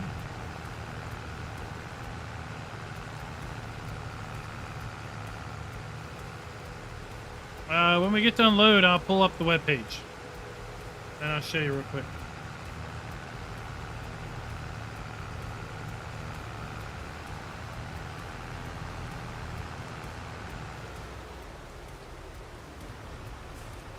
There's the horse aggravation pack for year 2 season pass. Here's the Oxbow pack for the year 2 season pass.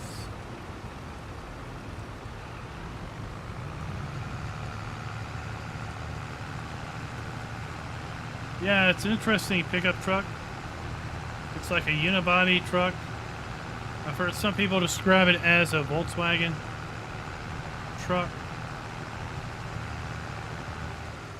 It's from the mid-'80s.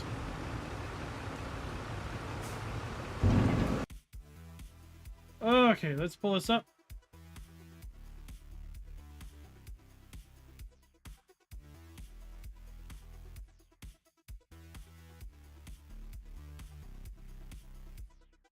Oh, let's make it bigger.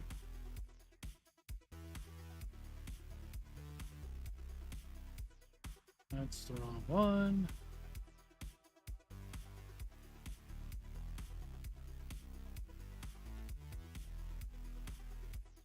Here we have the list of machines coming with the premium. This is a 4-row root crop harvester. It's going to do carrots, parsnips, and red beets. Here we have a listing of the machines. We have sprayers, seeders, seed tanks, power harrows, subsoilers, various vegetable harvesters from the Wolf, cultivators, trailers, tractors, rotary hillers, planters. Here's that lizard pickup truck. A couple mowers from Samez, disc harrows, attachments. There's some buildings. We're going to get new sheds, a couple new farmhouses. We get a bakery, dairy, potato processing, and preserved food factory, as well as soup, and a new spinnery. Piano manufacturer, that's going to be very similar to the building of boats and roller coasters on Silver Run Forest. Whole lot of decos and a couple chicken coops. We're getting a new Meridian building.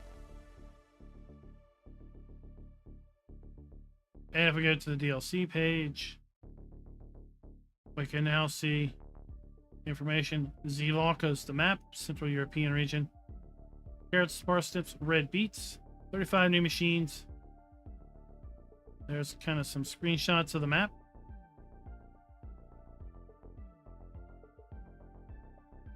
And then here is all of the stuff.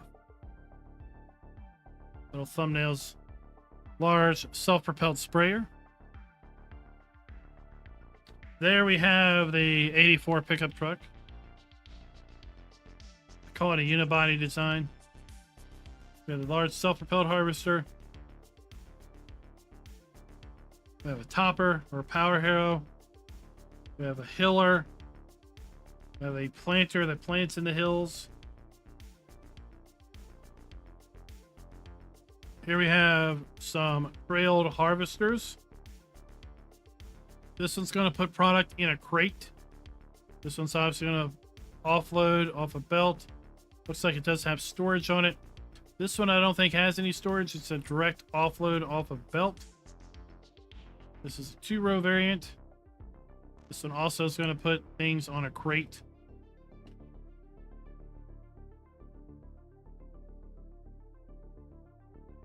See, Sean's saying it's a Volkswagen. There you go.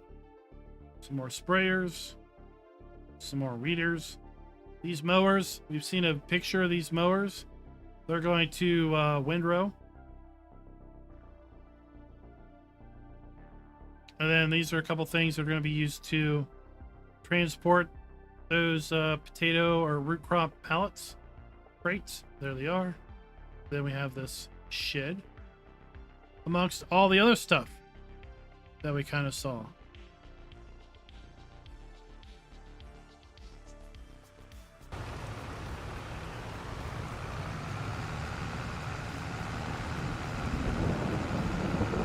So that's in the premium expansion coming in November.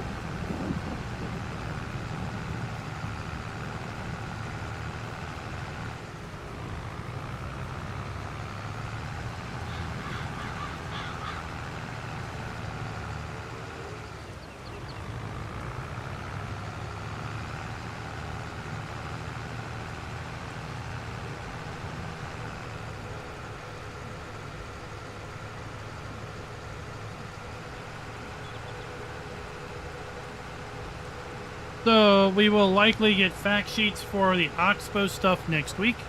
Hopefully next weekend we'll be able to show off the Oxbow stuff in early access, because of course that's then going to be released the following Tuesday.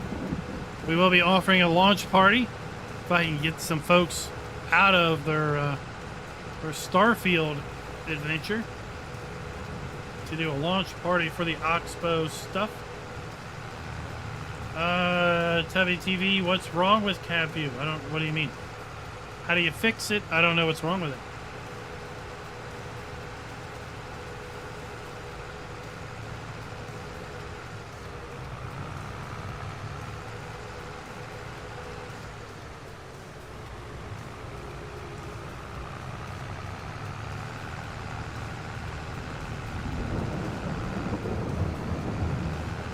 And then hopefully we'll start seeing fact sheets for premium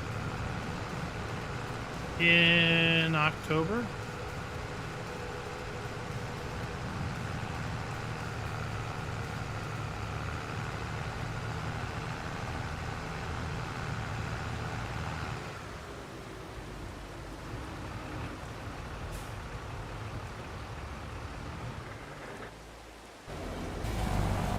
Cab view's blurry. I don't know. I've never had a blurry cab view.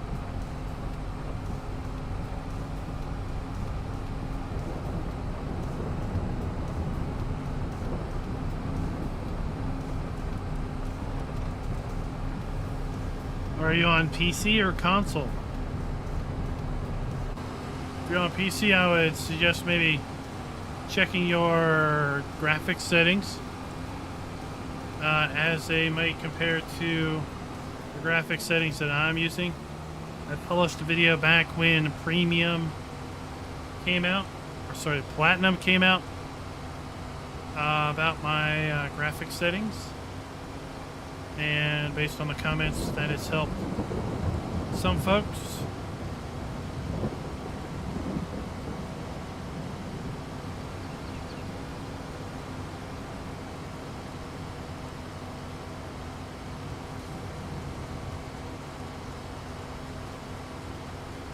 The other thing may be to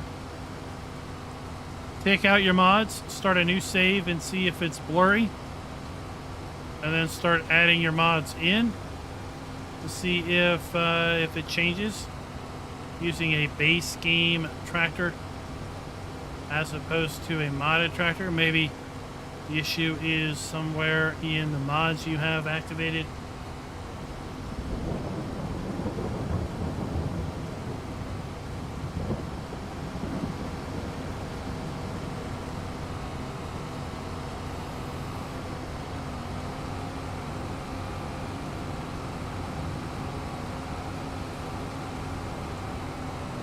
Let's see if we can't get this collected, and I'll advance into tomorrow when the rain stops.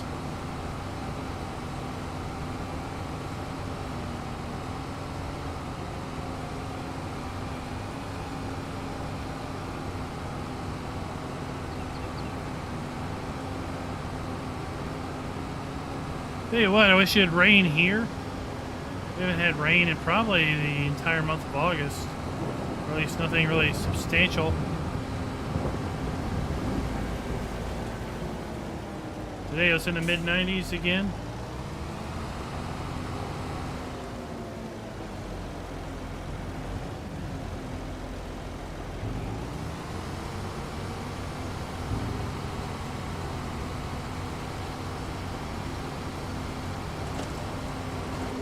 Speaking of the Gouville pack, here we have the Gouville pack Ravenhawk.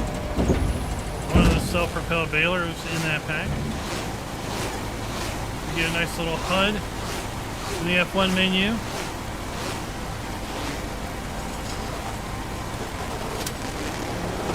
Captain Chris, thank you for the sub.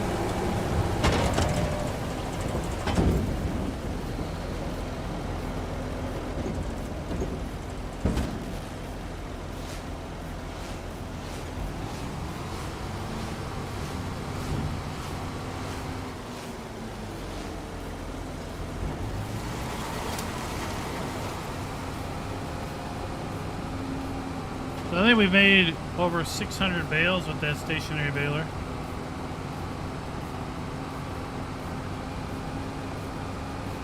But I've seen folks here already start working on their corn. Now, I don't know if they're just chopping the corn for silage at this point.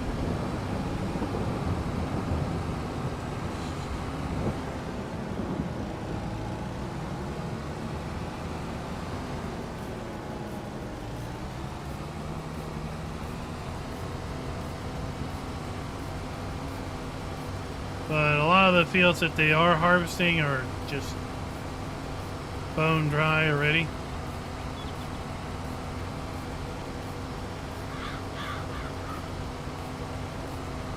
We had a pretty good summer up to August. Having to mow the grass every week, all the way up through early August, and then it just stopped.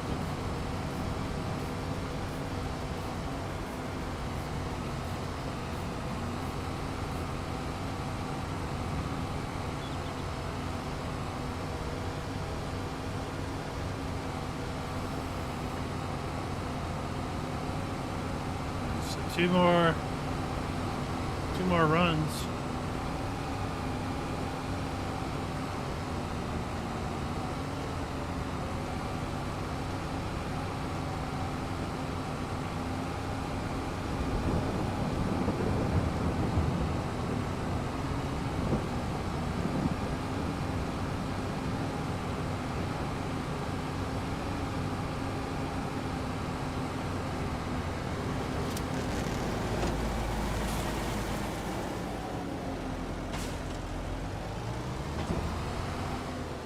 Perfect timing.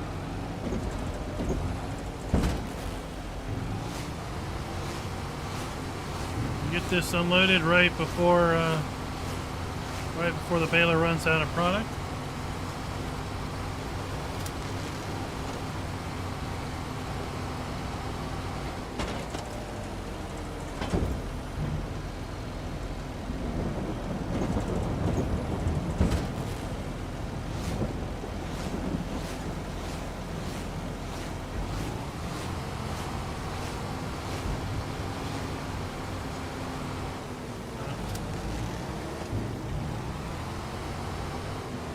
Just a little too quick.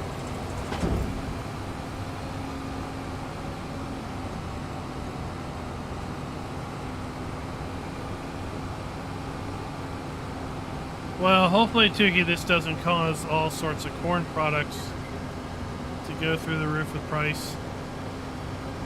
Like these days, everybody's looking for just an excuse to raise prices.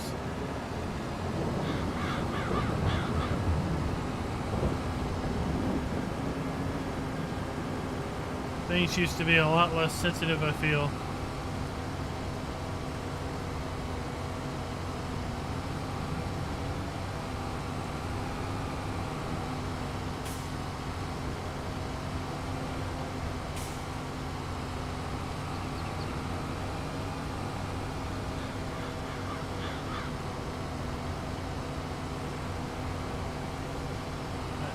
Done.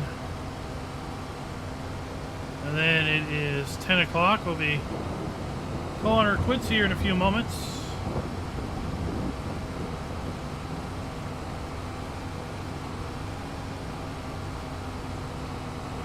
One more day of work before the weekend.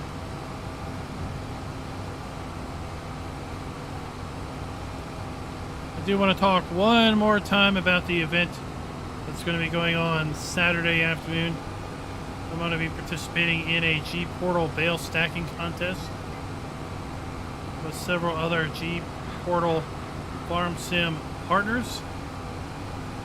There's going to be 18 total partners going head-on-head between two different brackets. There's going to be 9 US-based partners and 9 EU-based partners.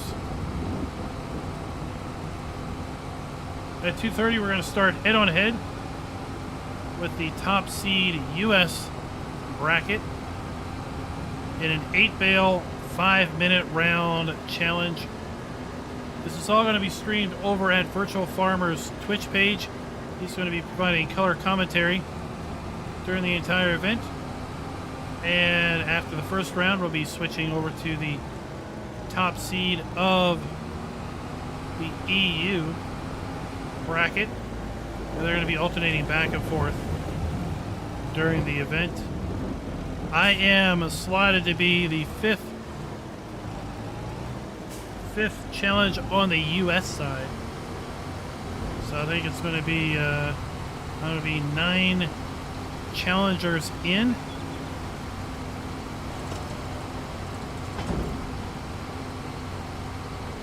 So about 45 minutes into the event, it's going to be my first round. It's probably going to go for a couple hours. It should be hopefully fairly entertaining.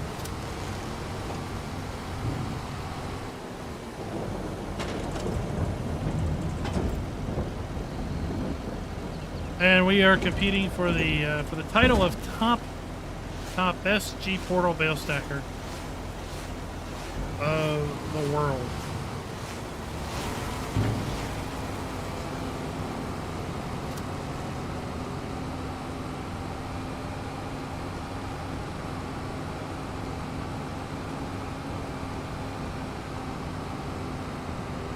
I don't have size headers. Yeah, it's all right.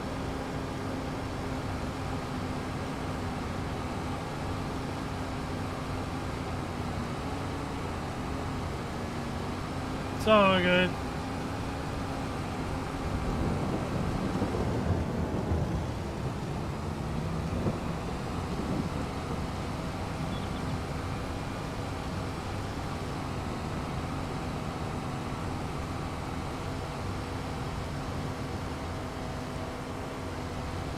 Now, inevitably, I'm going to end up with just a little bit left I have to come back to.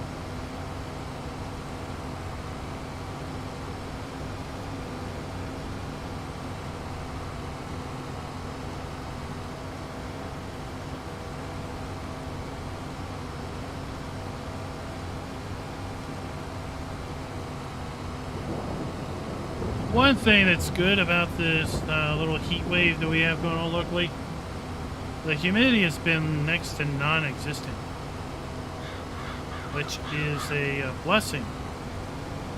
Oftentimes the humidity over the summer is just totally unbearable. But, you know, 95 with 37% humidity is just... well, it's just like a hot oven. It's completely different than 95 with, let's say, 70% humidity. Then it starts really feeling bad.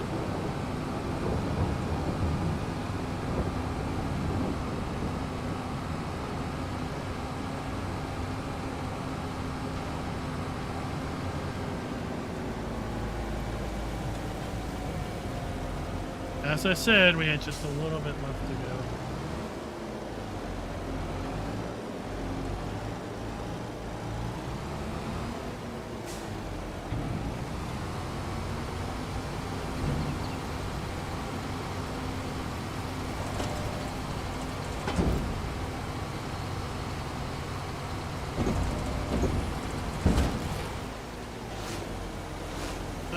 As we head on out to get our last load of grass, I want to say it's been fun. It's been happy. Glad to have you all here.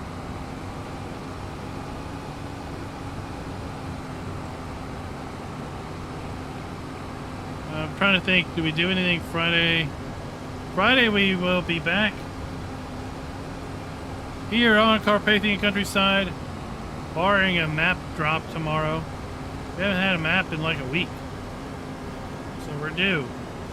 We're due for a map drop. So barring a map drop tomorrow, we'll be back Carpathian countryside. Saturday afternoon, 2:30. Go check Virtual Farmer's Twitch page for the stream of the G Portal Bale Stacking Contest. Root for your favorite creators, both EU and US based.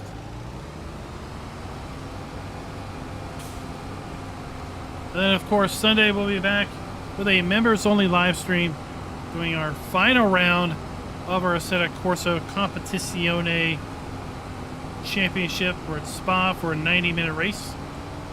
Practice went horrible, absolutely horrible yesterday, so I am not really looking forward to that race.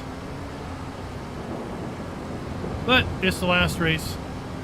And then of course Sunday night convoy night in American Truck Sim. And until next time, happy farming.